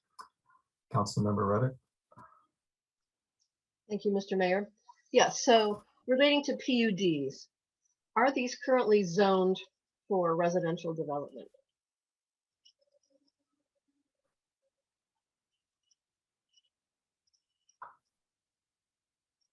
So through the mayor, would you like us to answer these questions as we go or stack them up? We can do either. Maybe as we go. Okay. Yeah, I think we're, oops, I was on mute. Councilmember Reddick, you ready to wait for all the questions? You would like an answer? Yeah, okay. So we'll wait till we get any other current questions, stack them up. Any other clarifying questions, Councilmember Jimenez? Yeah, quick question. What is the purpose of ADU?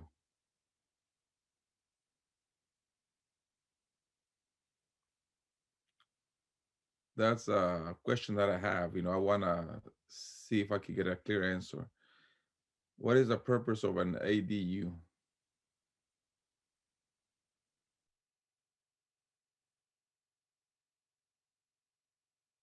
Mr. Mayor, I think we're just waiting for all questions. So if that's all council questions, then I think we'll turn it back to Jill and Sarah. And you're muted, Mr. Mayor. Again, sorry about that. Any other clarifying questions that staff can come back on? Okay. 2 questions. Jill, go. We'll go and then Brittany and Sarah can mop up if I don't cover it well enough. Some of our PUDs really do reflect residential zoning because they have PUD plans that allow for residential zoning or specific plans. And so, or it might be mixed use, and state law for ADUs acknowledges both single family, multifamily, as well as mixed use districts as appropriate for ADUs. We have also seen letters from HCD that have been real clear that jurisdictions need to allow for ADUs in commercial zones where they have single family development, as well as in agricultural areas. And even we saw a letter that cites planned development. So it's a broad category. PDs can have a lot of different flavors. You may have an industrial PD, but if the PD has a specific plan or a PUD plan allowing for residential development, we would consider that zoning to accommodate residential development in conjunction with state law requirements. The purpose of ADUs is such a great question. There's a lot of different purposes, and I think one of the most significant ones that came through the San Mateo County Home for All initiative was recognizing, even before all these state laws came in to really require cities to have more ADU production, is San Mateo County recognized that we don't have a lot of land, and we have a lot of folks who have room in their properties and need flexibility. And flexibility and an income stream and more room for possibly a new household to live on a property or an extended family to be able to have have some multi-generation living on a property. These are things that are really accommodated by ADU development, especially in terms of the range of ADUs that can be approved from. We see some very high-end custom finished, quite fancy ADUs and some really great prefab ADUs that come in that provide just a whole new level of on the property high quality housing. Not all of them are used for rentals. That was one of the things the 21 Elements in Berkeley study found, is that some folks are building ADUs and then they're not renting them out. We can't require that they be rented out. Some folks are using them for offices. As you have heard tonight, we're quite adamant that they not be used for short-term rentals. That is not the purpose of state housing law. To increase housing production isn't to increase commercial use of residential properties. So that has been consistently in your 2018 ADU code. It's not allowed except for a handful of grandfathered cases. The short-term rental ordinance that you will be seeing in a month also is consistent with that. It's considered best practice from the housing perspective to maintain ADUs for housing. So the purpose of them could be a lot of different things. They can help people stay in their homes. They can also be an option for the homeowner to move into an ADU and then rent the house, the bigger structure, the bigger residential property to family members or another household. So you can see all kinds of configurations can result from ADU development. Thank you, Jill. Councilmember Ruddick, did you have a follow-up clarifying question, or see your hand was up? Yes. Okay. So I am not aware that there are approved or adopted specific plans for several of the PUDs, whether it's Venice or Dunes. We have general policies about potentially allowed uses in these PUDs. There are PUDs with no adopted specific plans, with no adopted zoning. So it seems to me that there is flexibility there. And I think staff should be prepared to respond to a letter from the attorney, Bruce Russell, from Ocean Colony, raising these points of view and actually citing language in the HCD, guidebook. So I understand if there's a PUD where there's an existing home, and it makes sense to me that they should be allowed to have an ADU. But we have several PUDs that have no plans, no zoning, and that's an area for flexibility. So I want us to hold that thought. There may be commenters about that, but I think staff needs to address the letter from Mr. Russell, especially the emails that were sent this afternoon. So should we reserve that for deliberations to respond to that then? I think so. Okay, great. Let's do that. If there's no more clarifying questions, I would like to now open up for public comment. So we are officially opening up our public comment.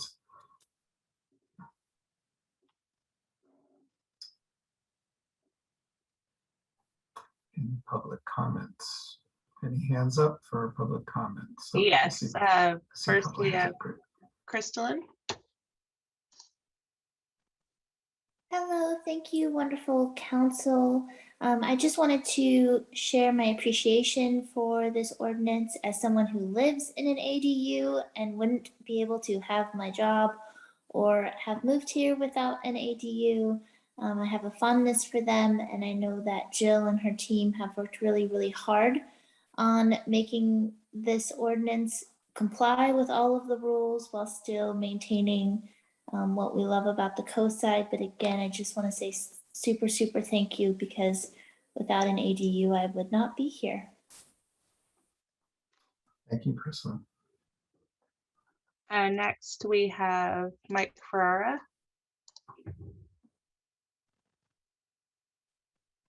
Good evening yet again, Mayor Brownstone and council.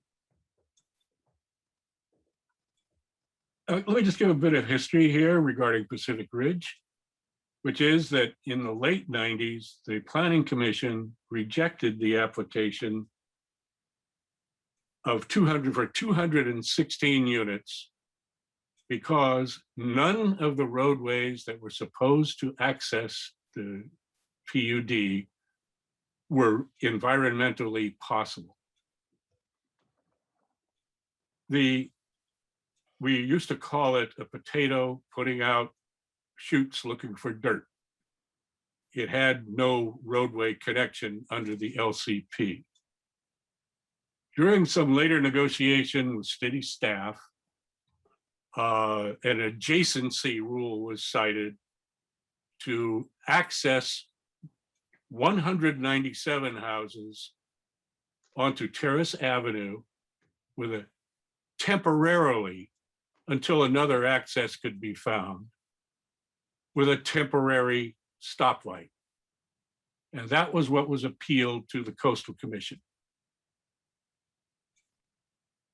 About 5 years later, a negotiation was held with the city, the Coastal Commission, the AG's office, and the developer.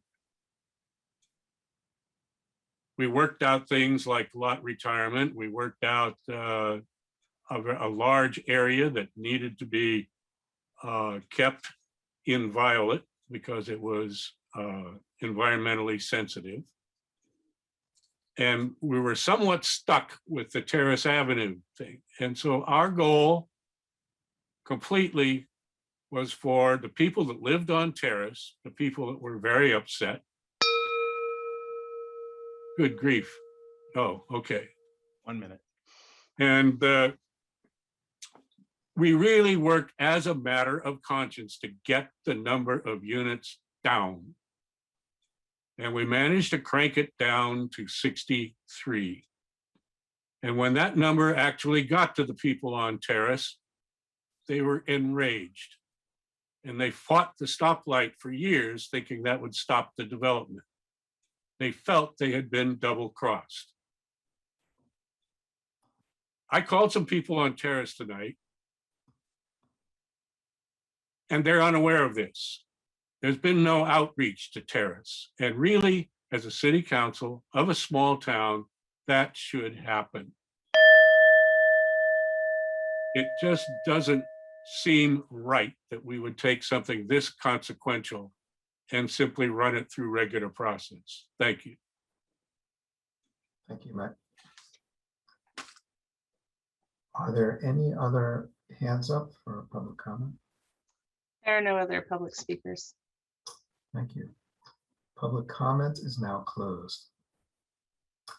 And we'll now open up for deliberations. And I think there was a standing question from Councilmember Ruddock.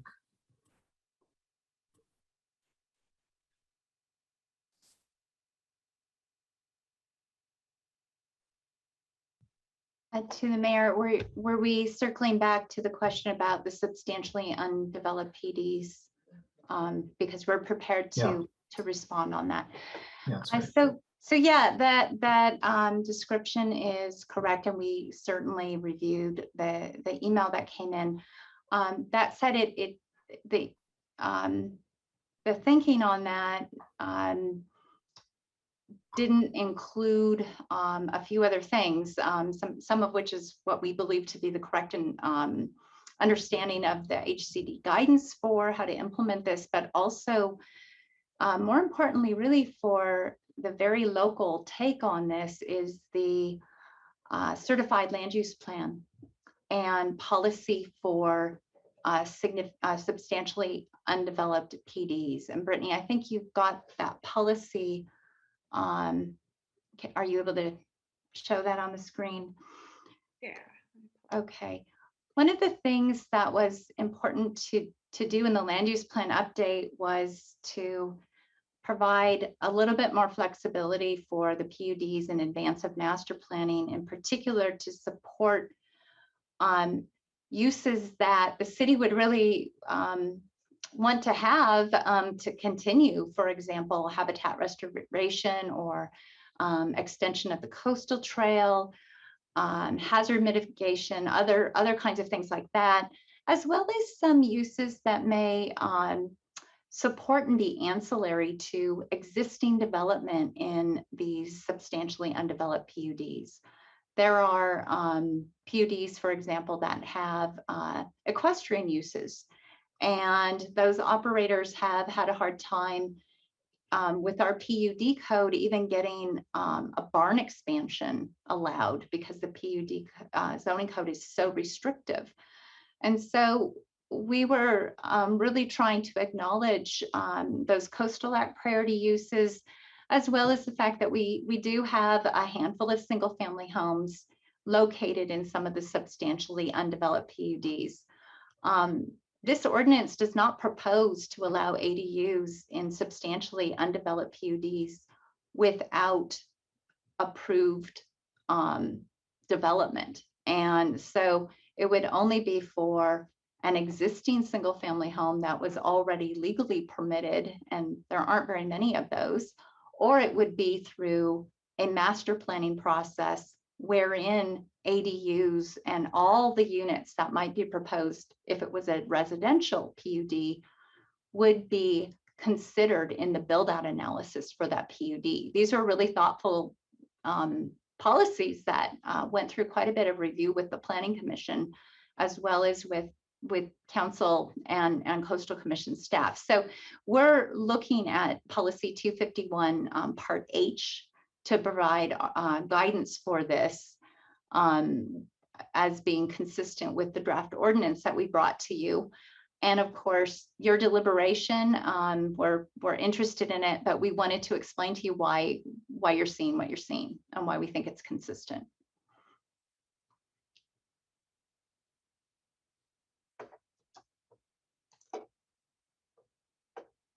All right, thank you. Let me go to Councilmember Rohraback, and then I'll come back to Councilmember Rohraback. Thank you. And thank you, Jill. I'd like to restrict my comments to Pacific Ridge.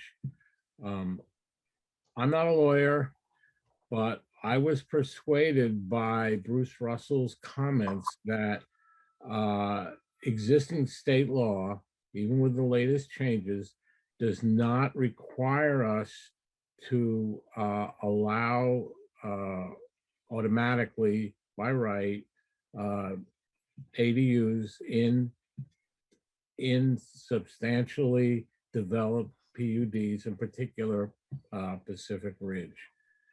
I don't support having by right ADUs allowed in Pacific Ridge.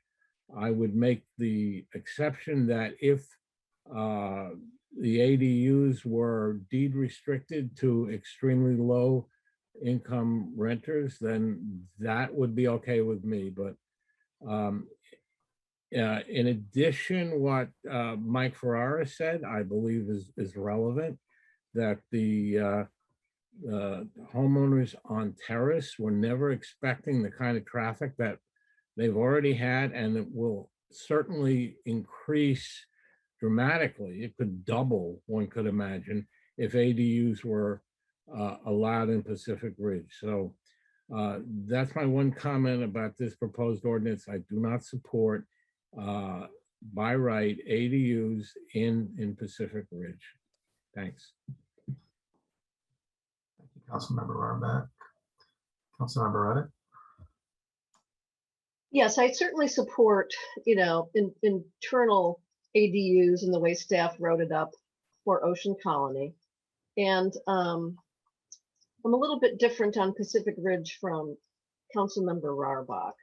I'd be willing to support interior ADUs in homes in Pacific Ridge. I don't support detached for reasons that there's a settlement that was achieved to mitigate traffic and resource impacts that I think, potentially would be upended by allowing a lot of additional detached units in Pacific Ridge. And if we were to signal now that yes, an interior ADU, I'm guessing that there's no plans yet for the individual homes in phases 2 and 3, could signal that yes, these homes can be designed with interior ADUs. So I'd be willing to go that far, but not detached ADUs, in order to, properly respect the terms of the settlement agreement and the final Coastal Commission approvals and conditions. I totally support allowing, where there are homes, existing homes and PUDs, substantially undeveloped PUDs, allowing them to have an ADU. But for the rest of the PUDs where there's not an adopted specific plan and they need to be master planned, I support the LCP policy that says when you look at it, you will take into consideration, all development, including ADUs. But I would like to make these substantially undeveloped ADUs, with the exception of existing houses, to be decided on a case-by-case basis, because the planned unit development zoning exists to provide special protections in sensitive coastal areas, whether there's environmentally sensitive habitat, view corridors, what have you. The goal of having the PUD was to cluster development and to minimize development footprint into environmentally sensitive areas, view corridors, et cetera, et cetera. So I think there's a legitimate purpose to reserving ADUs in the substantially undeveloped PUDs to be determined on a case-by-case basis as part of the specific plan or master plan process. So that's where I'm coming down. I looked over the documents submitted, and I think Mr. Russell makes a pretty good case. I looked at the original documents, and because of the nature of the PUDs, I think there's reason for the council to exercise some legitimate discretion here. I think staff, has done a fabulous job with the ordinance. Very thorny issues, very many factors that need to be balanced. I think our attorneys have done a great job working with staff on it. But in these two instances, the Pacific Ridge and substantially undeveloped PUDs, apart from existing homes on those PUDs, I'd like to reserve for discretion on a case-by-case basis as part of the master plan process. That's where I'm coming down right now. Councilmember Reddick, Councilmember Jimenez. Thank you. About a few years back, when I first had an understanding of what an ADU was for, as you might remember, before I was sitting at a city council meeting as a city council member, I used to address issues about housing in our community, about the need for housing, especially for our low income and very low income communities here in Half Moon Bay. My understanding of the ADU back then was as an offering for housing, long-term rental places, for community members that have been evicted, that were not afford to stay in the coast. So I saw that as a band-aid, something that the city could not do, something the city could not provide low income, affordable housing for community. So that kind of made sense for me, not just for me, for a few people, you know, to address and support, you know, the building of ADUs in our community. I know people that live in ADUs because that's the only thing they can afford. A small studio with a, you know, with a complete family of 4. So when listening and learning about Pacific Ridge building, you know, being part of the plan to build ADUs, it doesn't make any sense to me. You know, we need affordable housing, we need low income housing. So I don't see a purpose in building ADUs in $1 million homes. Are they gonna be able to rent them to low income, you know, families? Are those ADUs gonna be available for families that are stressing, paying high rents? Then on top of that, I mean, we're talking about, you know, the stress of, you know, that creates on traffic. You know, Highway 1, the only entrance to Terrace, to Pacific Ridge. So, you know, that's why, you know, I asked that question earlier, you know, to Jill, you know, and thank you for the answer, Jill, you know, very clarifying. You know, what is the purpose of an ADU? Is that to be able to support, you know, our families and provide them or community members to provide them a place they can afford to rent? Not very different to what goes on. You know, we're having, you know, crowded apartment buildings, crowded apartments, you know, 3 families to a 3-bedroom apartment. You know, ADU is not much of a difference. So for me, you know, I do not approve of ADUs in the Pacific Ridge unless they're going to be rented to low-income families. I do approve of, you know, some of the ADUs are being built in Half Moon Bay, you know, because they are being offered for housing, you know, pretty affordable housing, not a short-term rentals.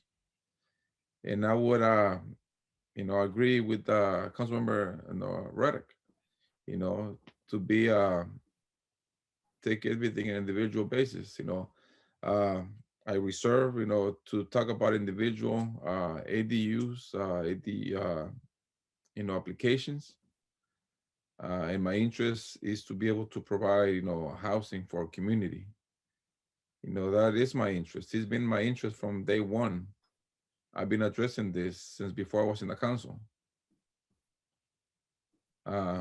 It is one of our priorities, you know, as a city, to build, you know, affordable housing, low-income housing. Again, that's why I asked the question to be clarified on the 320 Church Street about the affordable housing. So that's where I stand. Thank you. Thank you, Councilmember Jimenez. Councilmember Penrose. Yes, I understand and also sympathize with Council Members Ruddock's comments about the Terrace Avenue folks and the unexpected increase in automobile traffic in their neighborhood and on Terrace Avenue. I think that I don't like that idea at all. I don't think it's fair. In terms of the types of ADUs, I would be against any ADU unless, as Councilmember Rohrbach and Jimenez have said, they are deed restricted to extremely low and low income. Whether they are detached or in-house, I'd like to know I'd like to know something more about an wholly enclosed ADU and whether that does increase the number of automobiles. I think in some instances it could. On the other hand, in some instances, it would mean that it was being used for family members that were already there. I don't know. But I don't know that it would necessarily cut out all the traffic, additional traffic. So my position is that, when we first started talking about ADUs, we were all very, very excited because we thought, well, this might be a solution to, or a partial solution anyway, to building more affordable housing, more low income and extremely low income housing. It's turned out that that is not the case. That is not to say that there is anything wrong with someone earning an income from an ADU, but that was not the idea that behind it that I thought that I went and voted for it and that I supported it. I supported ADUs specifically to increase the amount of low income and extremely low income housing. We're stuck with it not being able to tell people how much they can rent it for in existing ADUs, but we do have some discretion when ADUs have not even been planned yet. So I support Councilmember Rohrbach and Jimenez. Thank you, Councilmember Penrose. Councilmember Ruddick, you still had your hand up. Was there something else or? Oh, okay, just double checking there. Yeah, I remember when we first started talking a lot about ADUs. I mean, there were a number of situations, sometimes for family members, but we also talked a lot about the notion of workforce housing. And workforce housing encompasses a lot of different income levels. I mean, frankly, for folks who are first tuning into this conversation, low income probably applies to most teachers and their salaries. Workforce housing, you want to keep good teachers here. They can't afford to live there. Actually, almost anyone working many jobs out here can't afford to rent a place to live. And then there's low income as well, or very low income, sorry. So when we hear those terms, I don't know what people assume, but for most workforce housing, it would at very least be low income, if not very low income.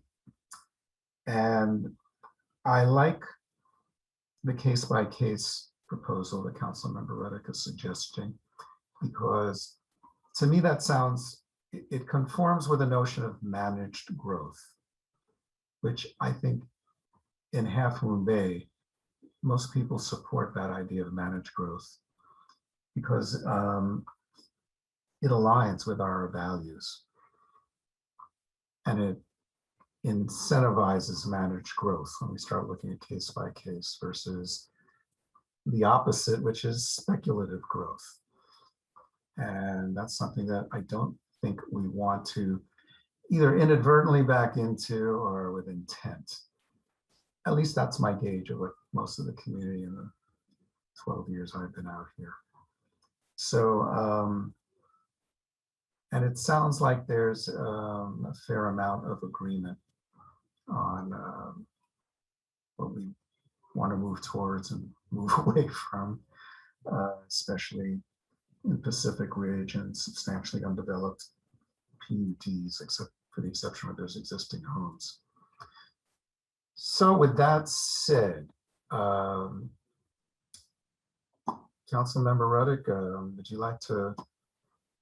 Mr. Mayor, I would just suggest, given the various comments from all 5 of you, which have some similarities, but also maybe had some differences. I think probably a response from both Jill and possibly Sarah or Catherine might be in order in terms of the direction we just heard and what is potentially doable versus what's in the ordinance in front of you. So maybe just Okay, give that's them a great. chance to respond. Yeah, apologies. That's a good idea.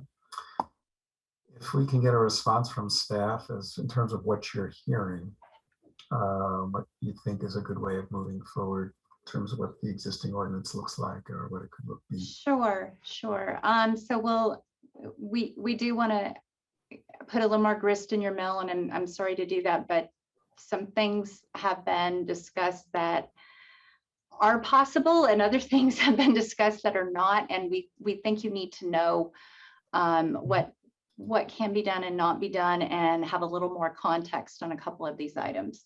So first of all, just in terms of managed growth, we do want to remind everyone that fortunately in the land use plan build out analysis, we did assume 500 ADUs in that build out.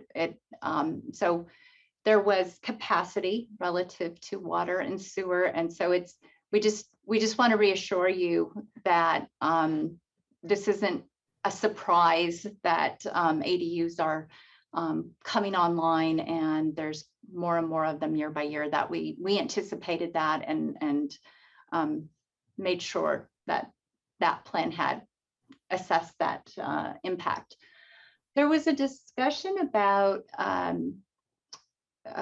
couple things that are related. One was about by right development of ADUs in the PUDs, as well as about a case-by-case assessment. And part of this is we want to get clarification, but also share a few things.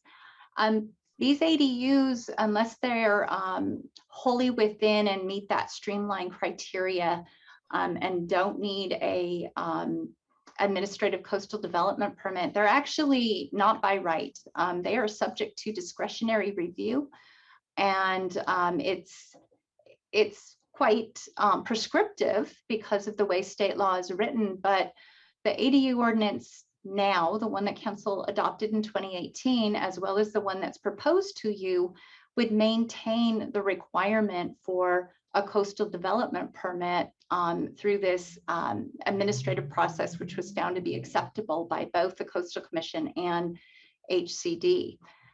And in this process, as well as in your code, this code does not allow development of ADUs in such a manner that they would be in ESHA or in an ESHA buffer where there's hazards or anything like that. This does not supersede any of those concerns that we all have about some of our coastal resources, and in particular, the coastal resources that tend to be concentrated in our substantially undeveloped PD areas. So those protections are wholly intact and they are not superseded by anything that's being proposed here.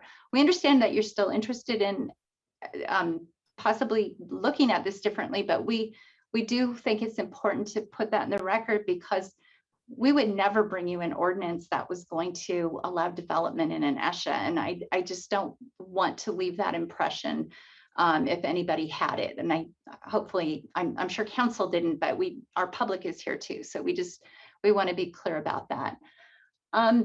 So we heard this discussion of case by case, and I wasn't completely sure if that meant looking at ADUs on a case-by-case basis in the substantially undeveloped PDs for a particular property in the PUD, if it already had a single-family home, or if it was only under the auspices of preparing a master plan for the entire PUD. So that was just something we want to make sure that we understand, because the ordinance is drafted now to deal with both and to maintain all the land use plan policies. But you may be directing us that you're only looking for it during master planning and not as potentially an allowed type of development before master planning. So we want to understand your preference, but we could also potentially have a permit process around that might make you more comfortable. So that is one thing I wanted to offer up, that Mayor, you asked how to go forward. So that is something that we've thought about. With regards to PUDs and the intent for clustering and things like that, the idea here is that these would only be on sites that are already developed. So the clustering is natural. ADUs are by design sort of clustering development. With regards to affordability, there's some limitations, but there are some opportunities.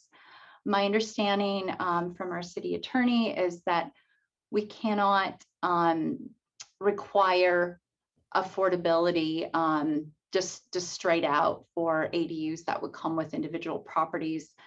Obviously Pacific Ridge, we weren't here when that settlement agreement was negotiated. I have no idea if affordable housing was one of the terms that was intended to be included in that agreement. There's no affordable housing in Pacific Ridge. It wasn't a requirement of the stipulated settlement. So I do think it's important to know what was approved there and what wasn't approved there. No monies were collected for Pacific Ridge for affordable housing. I don't think the city had a BMR ordinance yet. So I think it was early for the city from that perspective. But to be consistent with that, I think it would be, we don't know how you could require that depth of affordability. Now that said, something the city manager and I have discussed and that the city attorney backs up is you could use your affordable housing funds as an incentive to basically fund an affordable unit, provide some of the gap funding for the sake of creating an ADU that was affordable to a particular income level for a long period of time.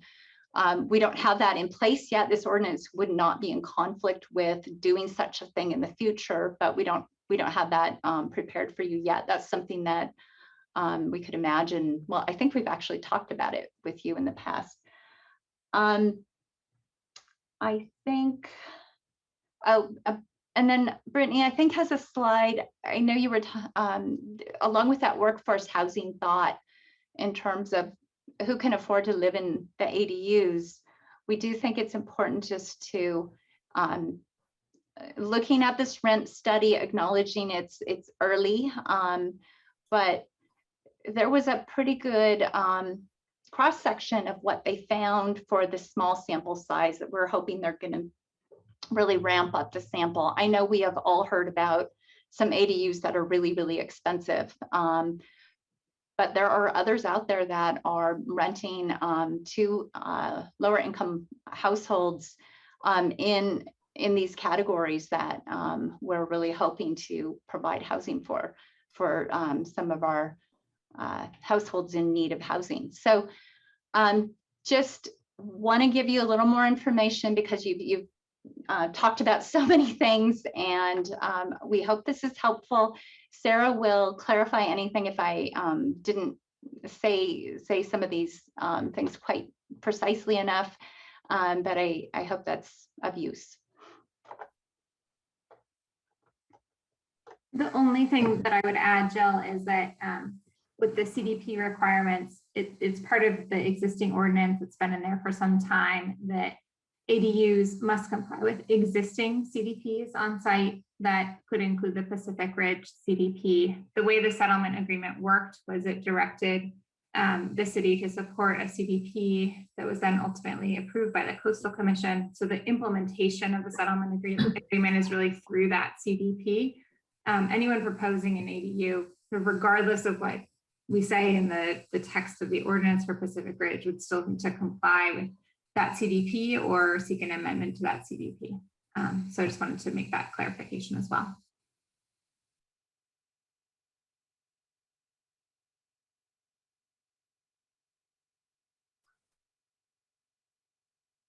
Any other, yeah.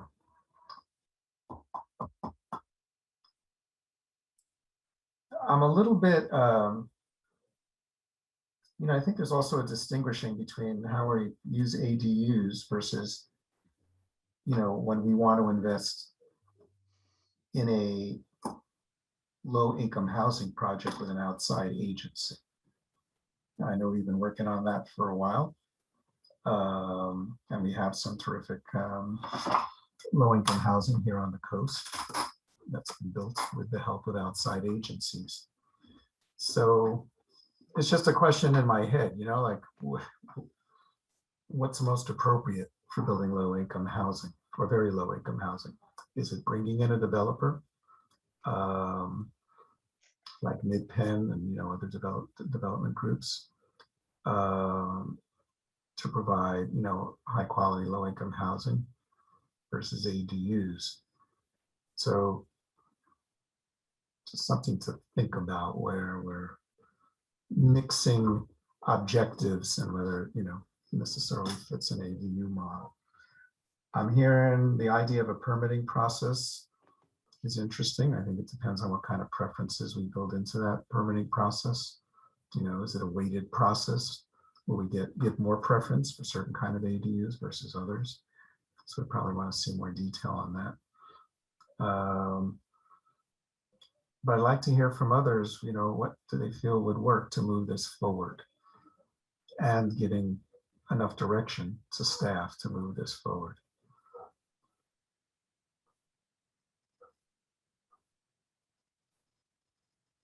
Councilmember Rohrbach. I'd just like to reiterate that moving this forward would, from my point of view, say that we will not allow ADU in Pacific Ridge for various reasons. I'm a little confused about the substantially undeveloped PUDs. It seems to me, but maybe I'm wrong, that the existing LCP is a case-by-case basis in the sense that they require study of an individual specific plan for each of the upcoming specific plans for the PUD. So I'm not that concerned that the language of this ordinance doesn't do what Debbie wants done. And I'm okay with the language that Ocean Colony PUD can have fully enclosed ADUs and not necessarily have to have the parking requirements. So that's one fully developed PUD that I'm okay with the language of this ordinance. But as I've made abundantly clear, I think Pacific Ridge, unless the renter or the developer is willing to have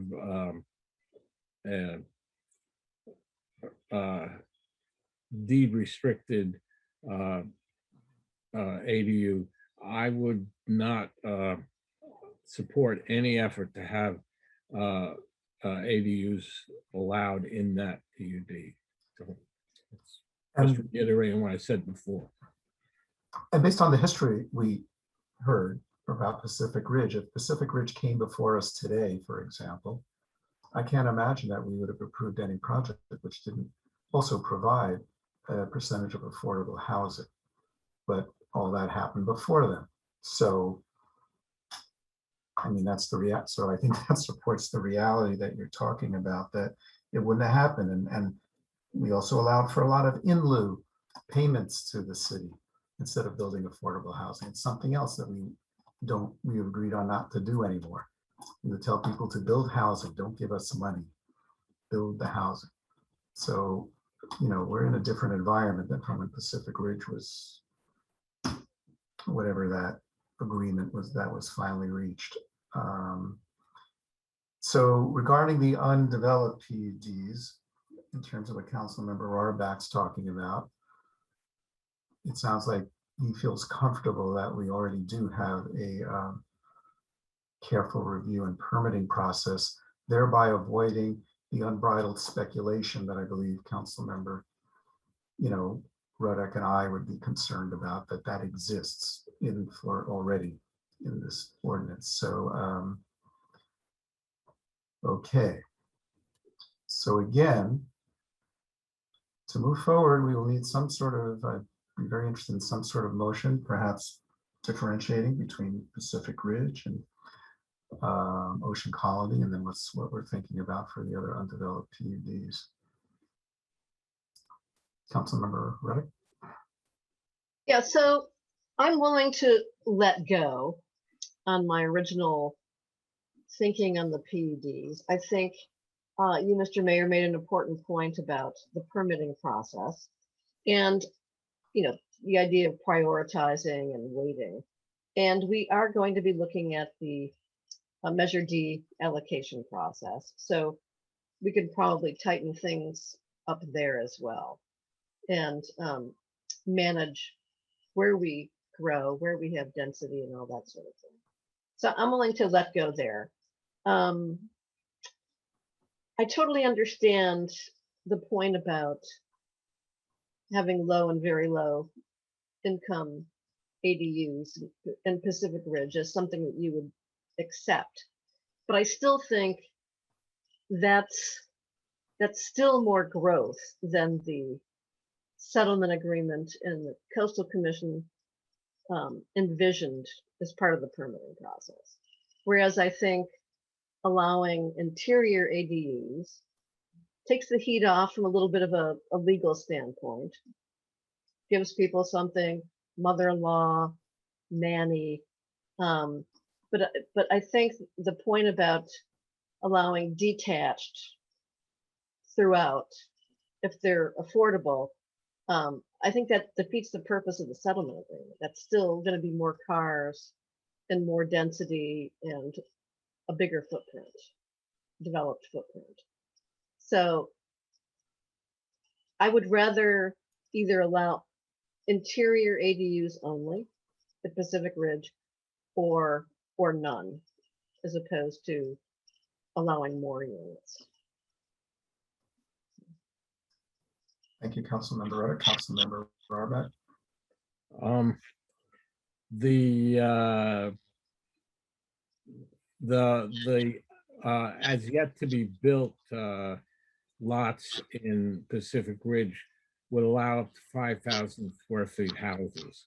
An interior unit in one of those would undoubtedly have as much traffic as a typical smaller house in the rest of the city.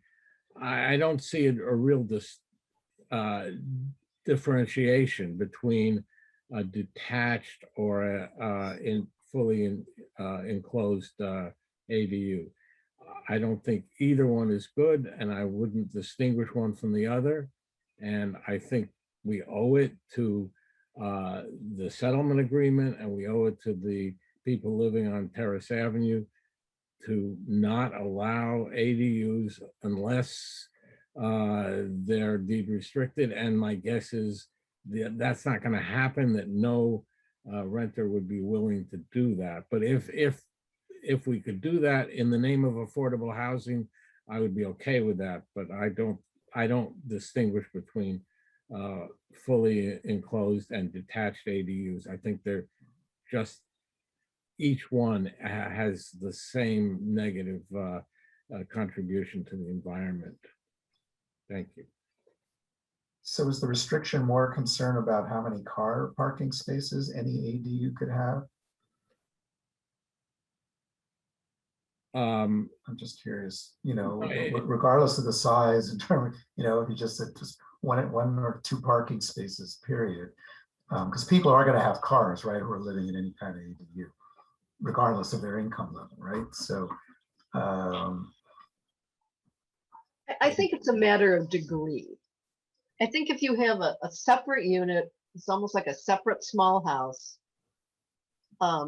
Conceivably more people living there, multiple people living there, as opposed to an interior ADU where you're likely to have a single, if it's like a 1 bedroom with a kitchenette or something like that. it's just a matter of degree, and you're not having more massing of footprint, potentially, blocking views, creating more stormwater runoff. It just seems to me to be, less of an impact than if you had a detached, larger unit with multiple people living in it. So it's a matter of degree. Councilmember Penrose. Yeah, I agree with Councilmember Rohrbach. I don't see a big difference between the two types. There may be some difference, but in terms of the number of automobiles that'll be traveling down Terrace Avenue, I don't know that there'd be a huge difference. I don't imagine that there would be fewer automobiles with wholly enclosed ADUs. So I am opposed to any ADU since it looks like legally we cannot deed restrict. I'm opposed to all ADUs in Pacific Ridge. Thank you, Councilmember Jimenez. Well, there you go. I don't think the undeveloped homes on Pacific Ridge are gonna be admitting very low income housing. So I oppose, the ADUs for the undeveloped houses of Pacific Ridge. Okay. Mayor Brownstone? Yes. It sounds like you're reaching consensus, and I just wanted to offer that I am prepared to provide language for any motion that might come forward to adopt the ordinance as drafted, but with Pacific Ridge removed from all types of ADU development. I think we have some fair amount of consensus on that. Everyone's shaking their head yes. I'm not seeing any no's. Okay. So what would that language, we will adopt this ordinance with language that prohibits any ADUs in Pacific Ridge is what I'm hearing. Yes, consensus from council. What are any other pieces of concern then in the ordinance as existing other than Pacific Ridge? Okay. Would someone like to make a motion to that? I move that we adopt the ordinance as drafted by staff with the amendment that we do not allow ADUs in the Pacific Ridge PUD. Can I get a second on that? I'll second. Can we have a roll call vote, please? Councilmember Jimenez, Yes. Councilmember Rohrbach, Yes. Councilmember Penrose, Yes. Vice Mayor Reddick, Yes. Mayor Brownstone, Yes, motion carries. great. Mayor, for the Yes. record, if I could just note the 3 sections that we will be changing for the second reading. Yes, So first, we will be modifying section 18.33.030A1 to strike the reference to PUD-X zoning district. Second, we will be modifying subsection B of that same section to strike the reference to PUD-X in subsection B1. And then finally, we'll be modifying section 18.33.040 subsection A, again, to strike the reference to PUD-X zoning district. Just for clarity for the public, PUD-X is the zoning district associated with Pacific Ridge. Thank you. thank you. Appreciate that, Sarah. Okay. Moving on. Item 2B. Fiscal year 2021-22 sewer service charges and assessments. One of my favorite topics, John, as you know, but Thank you. if you can move through it That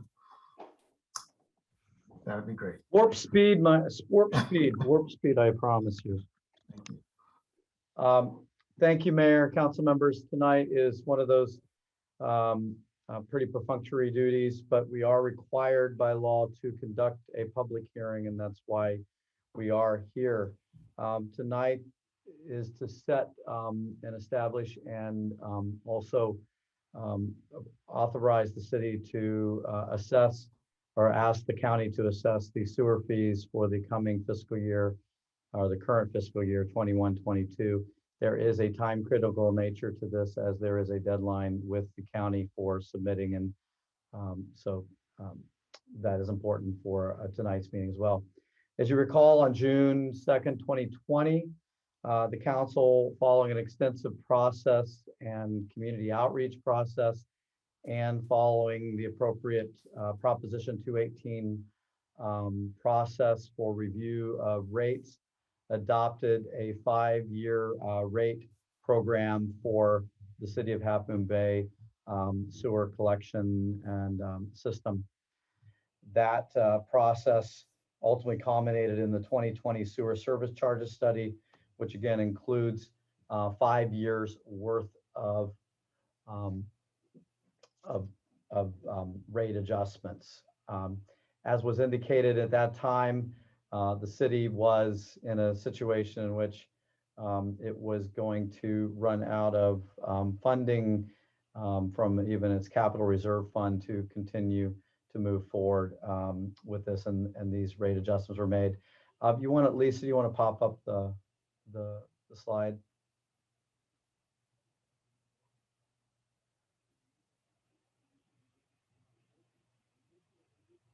While she's doing that, if the mayor, the Councilmember Penrose had her hand up, I'm not sure if this was.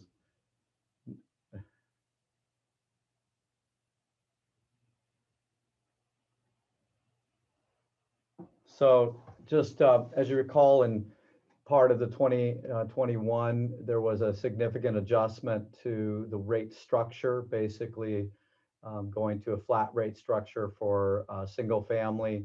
We also broke out residential single family with accessory dwelling units. Interesting that we're following the ADU ordinance analysis, but that was something the council actually directed and added to this. And then it includes also the other areas. The circled area there is the 2021-22 rate structures, and you can see the adjustments that are that were approved by the council and to move forward tonight with.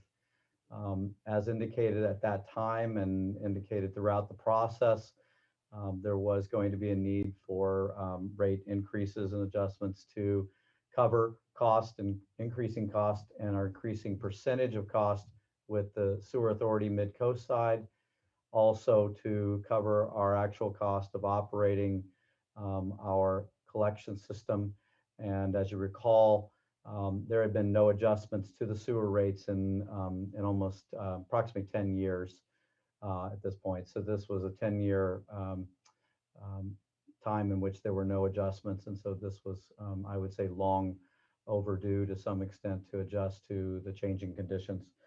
As such, tonight we are requesting approval of an authorization to proceed with the 2021 assessments, 21-22 assessments with the County of San Mateo as approved and as included within the rate study that was conducted and processed and approved under Proposition 218 in June of 2020.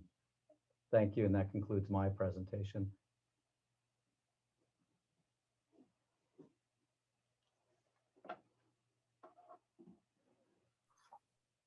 Thank you, John. Any clarifying questions from council before we move into public comments?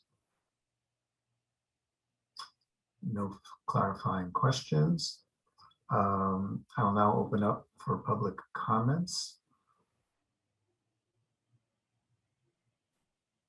I don't have any hands raised, Mayor. Jessica, we will now close our public comments section.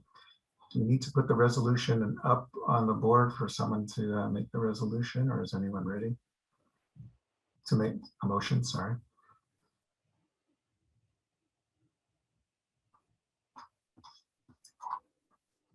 Okay, well, I'll make the motion. The simplest answer I would always say is that recommend is a motion to approve staff's recommended recommendation.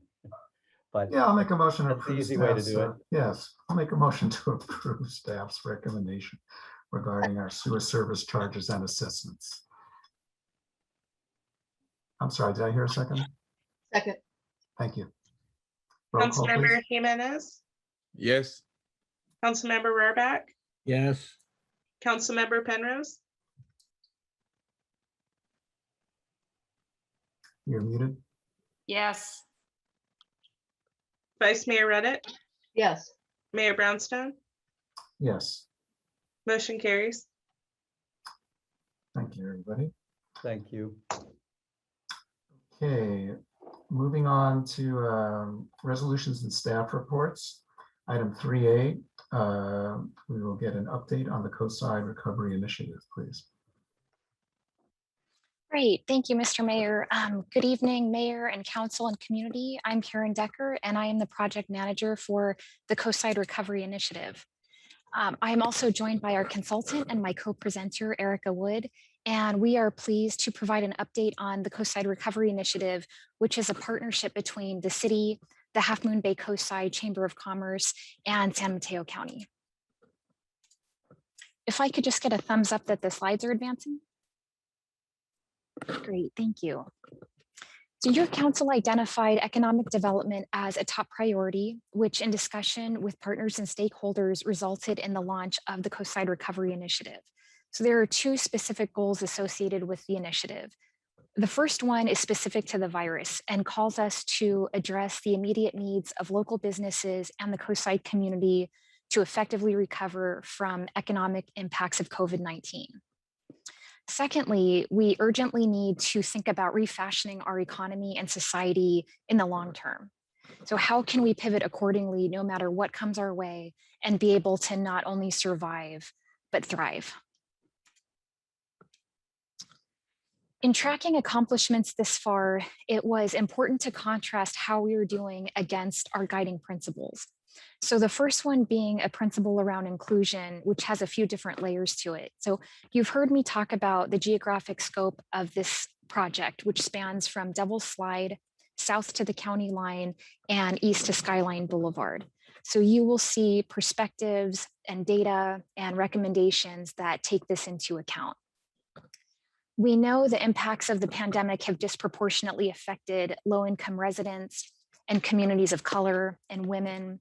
And so these cross sections were critical to keep in mind when assembling the recovery task force.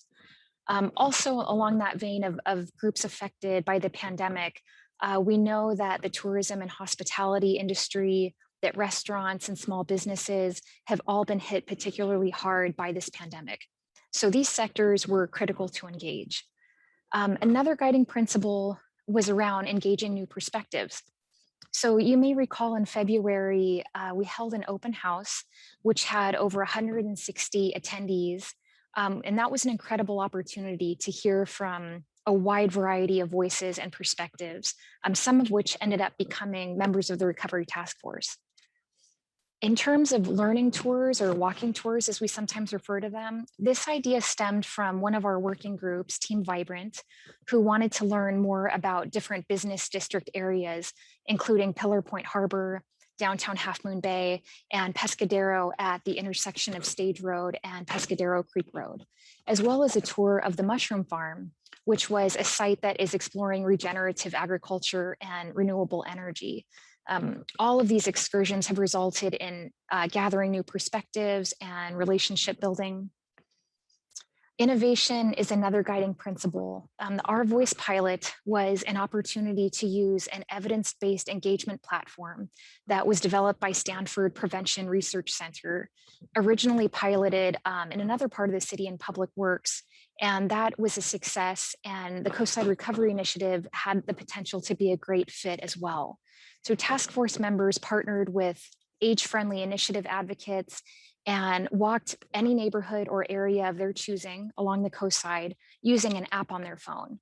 And that app enabled them to take photos and record their thoughts while answering a particular prompt. So for this particular pilot, the prompt was, what contributes to or detracts from the accessibility, economic vitality, or vibrancy of the coastside?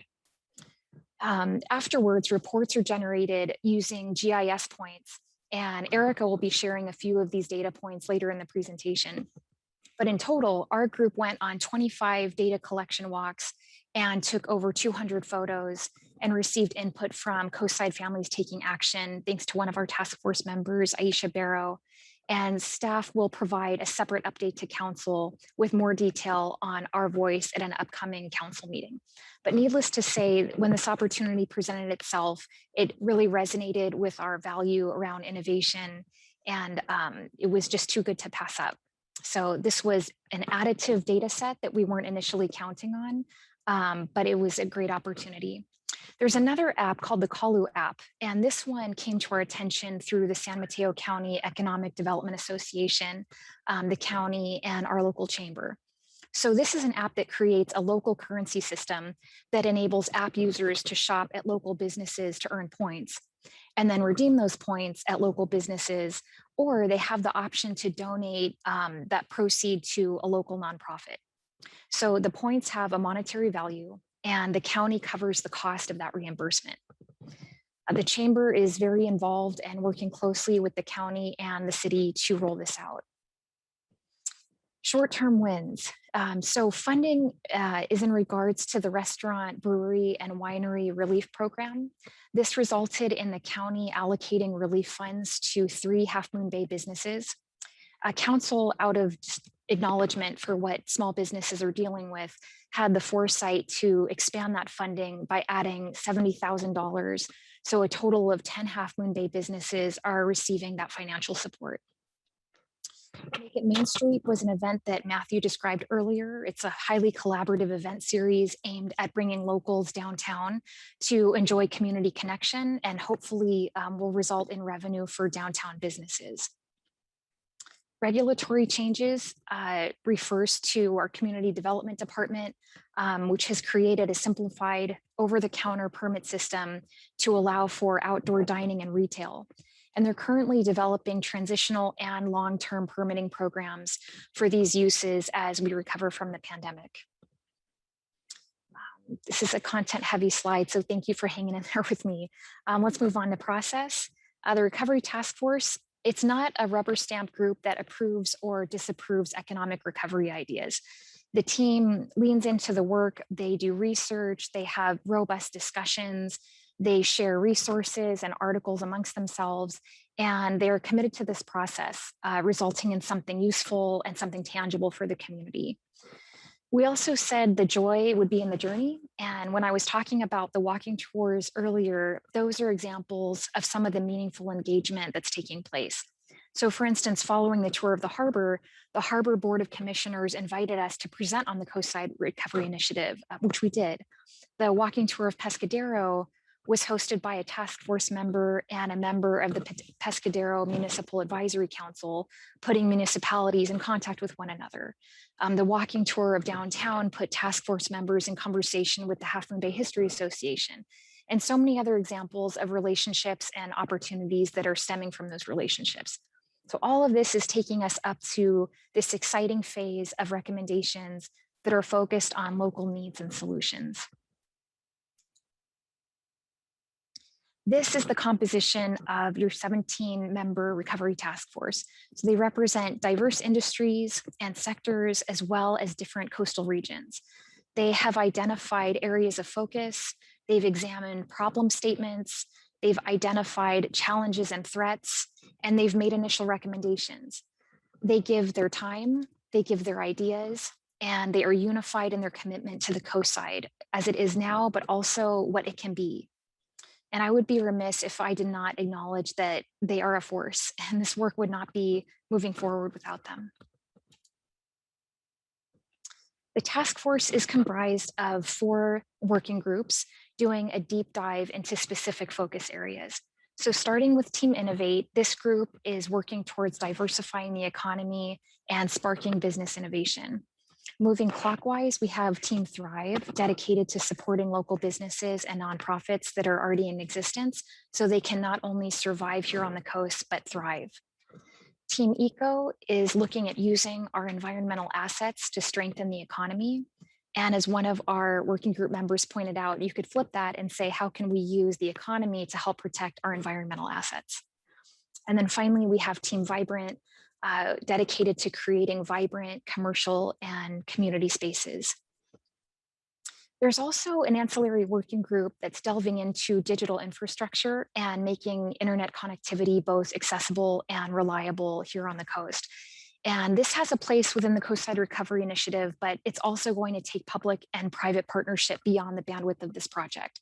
So at this point, I'm going to turn it over to Erica, who will be sharing examples of initial recommendations and next steps. Great. Thank you so much, Karen, and good evening, Mayor Brownstone and council members. It's 10:15 and I'm so excited because it's thrilling to be at the point of initial recommendations starting to come into focus after several months of work. These are literally hot off the press and are the result of discussions that were just wrapping up last week within our working teams. So I want to underline that they are initial and we expect that they will be adjusted and fine-tuned over the coming weeks. Here's one from Team Innovate. As Karen said, this is the team focused on new business, innovation, different kinds of job opportunities. And this was all with the purpose of thinking about ways that we could help diversify the economy and make it more resilient. So as you see on the screen to the left, the working team members thought an incubator for ag tech, marine, airport, disaster, work from home businesses, as well as small and community focused businesses would be a good thing to do. And by incubator, thinking through both financial needs as well as technical assistance needs.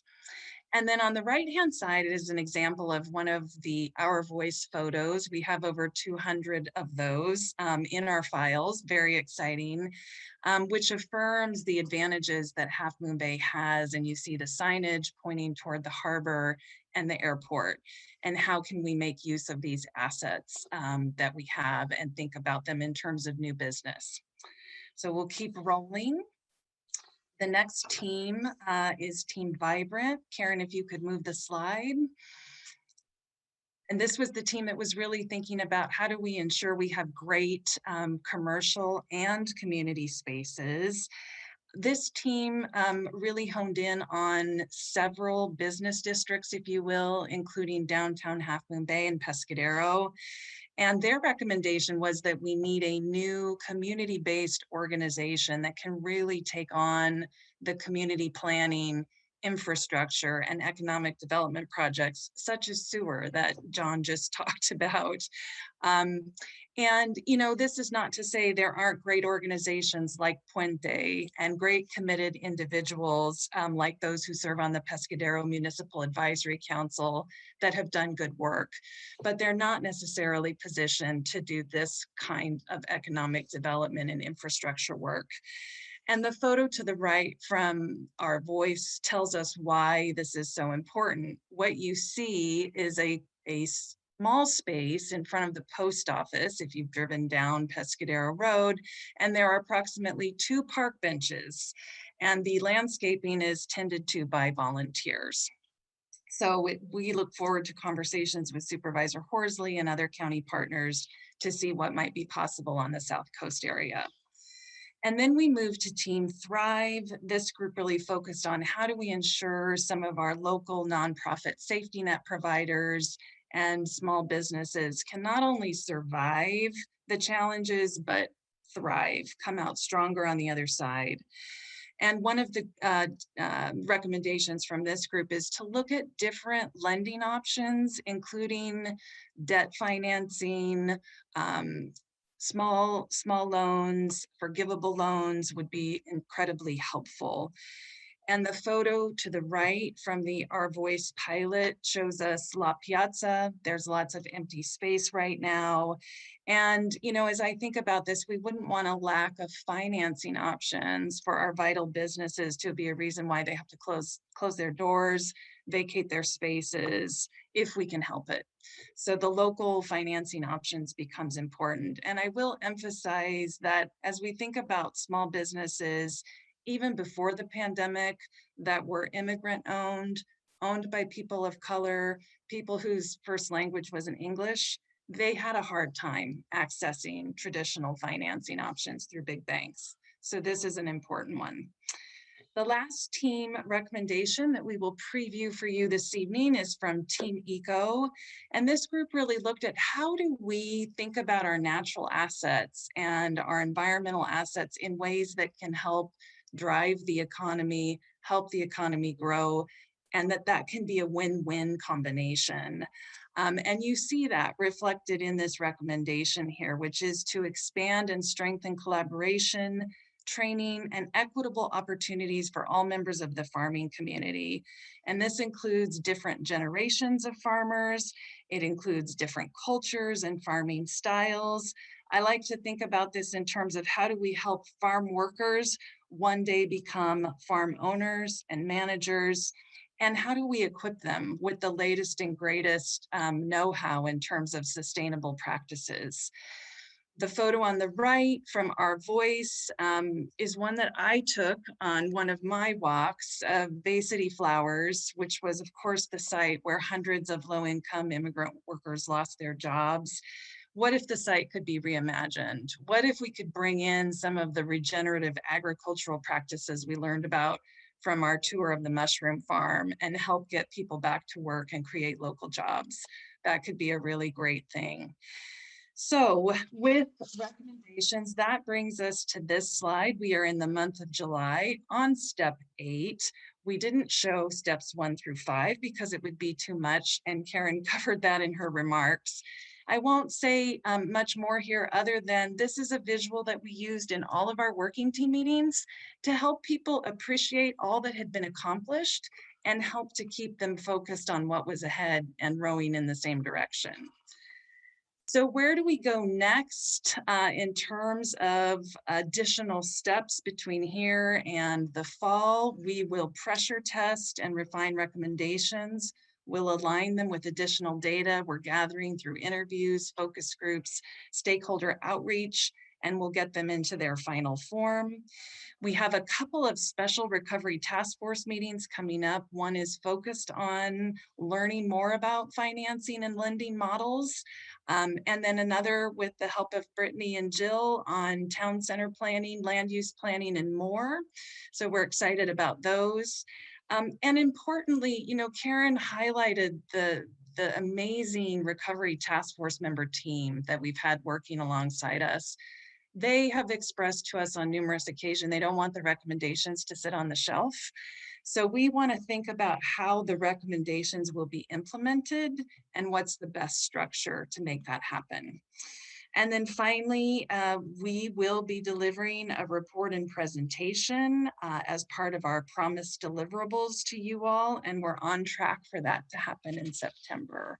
So I will end with this photo, which was from our wonderful Harbor District tour. And this cast of people wouldn't necessarily come together on any given day, but for this particular tour, you know, and to me, it's really symbolic of the highest aspirations we've had for this work, which is to recognize our challenges don't recognize boundaries, and they're more than one agency or jurisdiction can handle alone.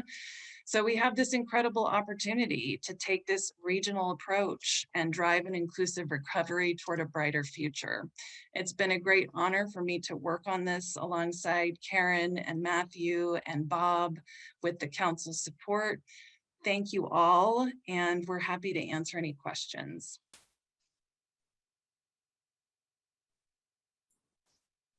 Well, before I open up to questions, I just want to say this is I just think the approach and how you're doing this work is incredibly impressive. And it just brings in so much input from the community and having the advisory council and how you're working with them. So that alone to me is a major accomplishment. And, congratulations and thank you for helping both Team Karen and Erica for guiding this. It's really, it's terrific how you're doing this work. Any questions from council? Okay. We don't have to do any motions on this. We're here to receive this wonderful update. So thank you so much. Oh. Councilmember Jimenez. Yeah, well, I have no questions, but I actually have comments. I have some really good comments. Karen, Erica, I know, well, I mean, thank you for all this great work. I know your work, the Economic Recovery Initiative actually fueled, a couple of groups in the community, on the economic recovery area. It's something, there's a lot of things happening, going on with, groups in the community. And it's with the same focus, of the work that you are doing. And I think pretty soon, you will become together, to address that. There's a lot of great things happening in our community. A lot of things are not known by your community members. But I just want you to know that your work, actually has helped, fuel, other groups, and when I'm looking at the signs, you're asking, I think what we're missing, is more color. I know there's an idea floating around, about a proposed, something downtown Half Moon Bay.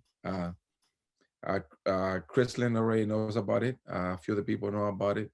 And it's about bringing color to our community, even to the signage that we have out there on the roads. We need, the visuals of, more color to our community. We are a diverse community. We celebrate our differences, and with that, color will bring a lot of us together even more. So I want to thank you, for your great work, and I do follow your work. I'm a little bit busy, so I'm not able to meet with you as often as I would like, or share with you. But I do know about your work, and I want to thank you. Thank you, Councilman Jimenez. And I really liked your comment. I know City Manager Nisbet and I made a presentation about some of this Rotary Club, and my favorite slide there was paint the town. And I personally recommend as much purple as possible anywhere, any place. That's my personal recommendation. Anyway. Well, talking about the Rotary Club, I will be doing a presentation for them on Thursday. Oh, great. Okay, fantastic. All right. Well, thanks again to Eric and Karen for that terrific presentation. And we will now get a presentation from Townsend Public Affairs. Andres, thank you for your patience and waiting. To come on. My pleasure. My pleasure. Can everyone hear me? We can. Excellent. All right. Well, Honorable Mayor, council members, and staff, Andres Ramirez with Townsend Public Affairs. I want to be very respectful of all your time, so I will be as swift as possible in going through this, just providing a high-level summary of where we are in the legislative session, what we can expect to come, and then just picking and choosing a few of the higher profile bills that we have taken a formal position on, and just providing a brief summary on where they stand. So first of all, July 14th, last Wednesday, marked the last day for most bills to be heard in policy committees this year, and July 16th, which was last Friday, was the start of the legislature's summer recess for 1 month. The legislature will be returning to Sacramento on August 16th to resume session, and they have until August 27th, so roughly a week and a half, to hear all the bills that need to be heard in the fiscal committees, meaning Appropriations Committee. From there, the legislature will be in session until September 10th, which is the final day of the legislative year. Additionally, there are a few outstanding budget trailer bills remaining, specifically transit and climate resiliency, which I know can be of particular interest to the city of Half Moon Bay. And those will continue to be worked on throughout the remainder of session, is what we're hearing from our contacts in the Capitol. To further implement the provisions of the original budget bill, which was AB 128, and then the budget junior bill, SB 129, respectively. And of course, SB 129 was the bill that allocated the city of Half Moon Bay the $4.75 million for the Carter Park renovation. I would be remiss if I just didn't briefly just once again commend Assemblymember Berman and his staff for their leadership. And I also did want to take the time to express my thanks and appreciation to City Manager Nesbitt, City Clerk Blair, and city staff for all their work, helping us at TPA secure letters of support and other supplemental advocacy tools to really help demonstrate the need to Assembly and Senate budget chairs, governor's administration, and others. So their work, along with, of course, Assemblymember Berman championing this, really helped get it across the finish line. And council, because you guys, working over the years on this and advocating for this, I know many of you have been longtime champions. So this was truly a team effort, and I commend all of you, and this is a great win for the city. Now I will jump over to legislation. The city has indicated 22 positions on various bills, with 13 formal position letters written, submitted, and advocated on. The remaining 11 bills of the 22 either have been held this year, have become 2-year bills, or were amended to a point where they are no longer applicable to the city. But nonetheless, the additional bills that we have not already written formal letters on and advocated on, we will readdress after this session, sometime in September, October, and prior to 2022, so we can be ready and geared up for the 2022 legislative session. Now, I did want to highlight just a few of the bills that we have taken positions on. These are some of the higher profile bills, and I'll start with Assembly Bill 215 by Assemblymember Chu. This would create a new mid-cycle regional housing needs progress determination process and mandate cities and counties with quote unquote low progress in meeting those housing targets to have a consultation with HCD and then adopt policies consistent with HCD regulations. I wanted to bring this up. One, the city does have an opposed position on it, but two, it was recently amended over the weekend, and it now deletes the requirement that a jurisdiction such as a city with at least 10 percentage points less progress than its COG to obtain a pro-housing designation form from HCD. So they know a city would no longer have to obtain that pro-housing designation. That is something that we have expressed interest in seeing amended in the bill through our letters and continual advocacy. So that is a step in the right direction. And then it also requires HCD now to publish a list of jurisdictions that need that mid-cycle review and to actively engage them to make sure no one's being missed out on. So this bill continues to be worked on. We'll continue to work with the author's office and committee staff going forward to see if we can get any of the other suggested amendments addressed. Councilmember Ruddick, I see you have your hand up. I'm happy to take your question now, or we can wait till I get through the next just few bills very briefly. Oh no, go through the bills. That's fine. Okay, excellent. Next, AB 500 by Assemblymember Ward on local planning, coastal development for affordable housing. The city has a support if amended position on this bill. The bill would have brought in the California Coastal Commission's authority to include housing policy within the coastal zone. This bill just a few days ago was gutted and amended. So it essentially has stripped the bill of any implementing actions to achieve increased affordable housing developments within the coastal zone. And it's instead, as is currently written, requiring the Coastal Commission to conduct a study to identify recommendations for affordable housing development policies. I've reached out to Assemblymember Ward's office and had several conversations with his staffer who's leading this bill because I know this is of interest to the city. What he told me is that they will continue to work on language over the summer recess, so over the next 3 to 4 weeks, with various stakeholders. And I will continue to work with them on addressing one of the concerns we brought up around clarifying the definition of adequate public transit in order to narrow that scope and that provision. What he told me is that that is something they are looking at addressing So I'll continue to work with him, and there is a chance that they do not re-include that provision at all. So I know that would address that particular concern. Nonetheless, conversations will continue to be had, and I'll ensure to let the city manager, city clerk, and others know of our progress. The next one is Senate Bill 9, which all of you, I'm sure, know about. The city has an opposed position on this bill. It requires duplexes and lot splits to be ministerially approved with certain restrictions, such as they can't happen in an environmentally unsafe or sensitive area, in historic districts or properties, etc. Something like an extremely high fire severity zone.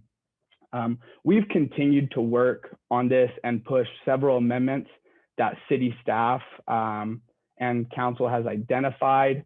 So we've been working with the pro tem staffer on the bill, various policy committee consultants. We've been showing up on behalf of the city in all of the policy committee hearings and testifying with our formal position. And we continue to have those conversations. The bill is currently in the Assembly Appropriations Committee, where it will be heard, anytime between August 16th and August 27th.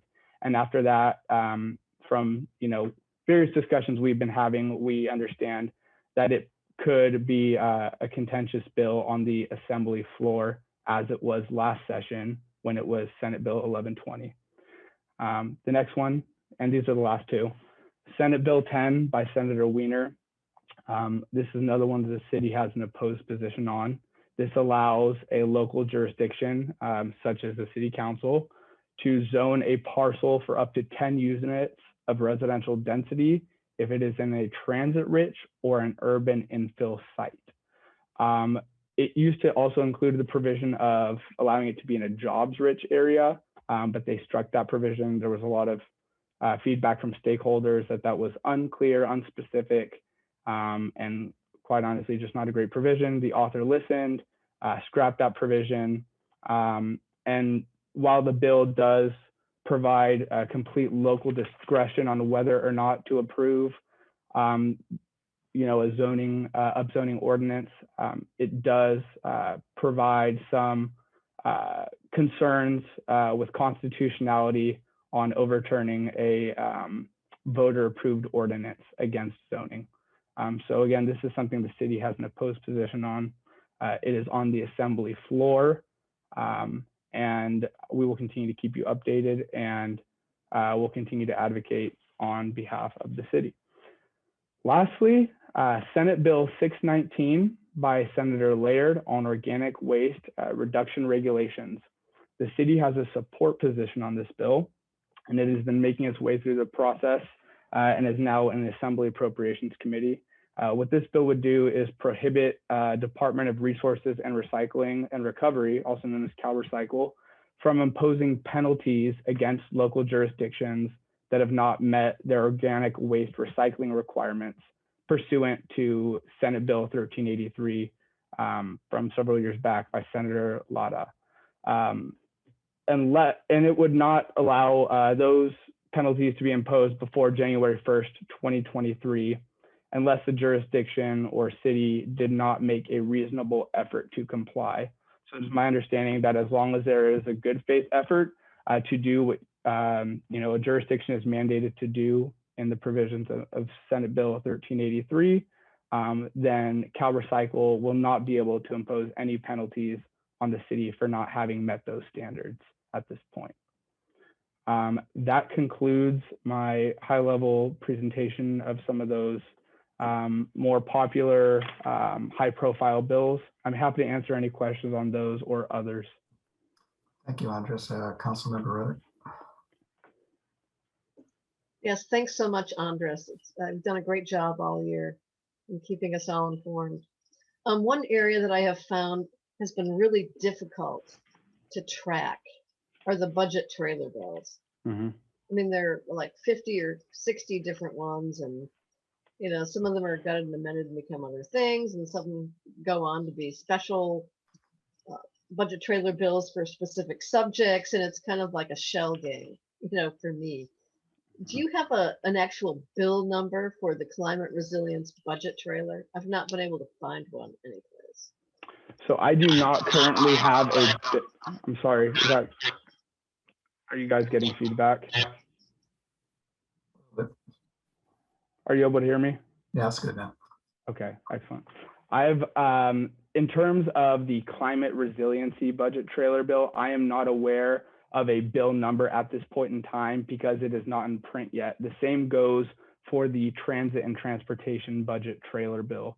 I've been, myself, as well as my colleagues at TPA, have been in almost daily communication with Senate and Assembly budget staff, seeing what's the latest, because as you very well know, council member, there are so many this year, and it's, I mean, there's always a large amount of trailer bills to implement the budget, but this year's especially heavy with them due to the large amount of funding available. So as soon as those pop up, we will surely let you know, we'll let staff know, and we can also give you a breakdown of what they're going to be, allocating, what the city might be eligible to apply for, whether it be formulaic or some sort of competitive grant program, and just, how you can best take advantage of these, kind of once in a lifetime sort of funds. So we'll be on top of that.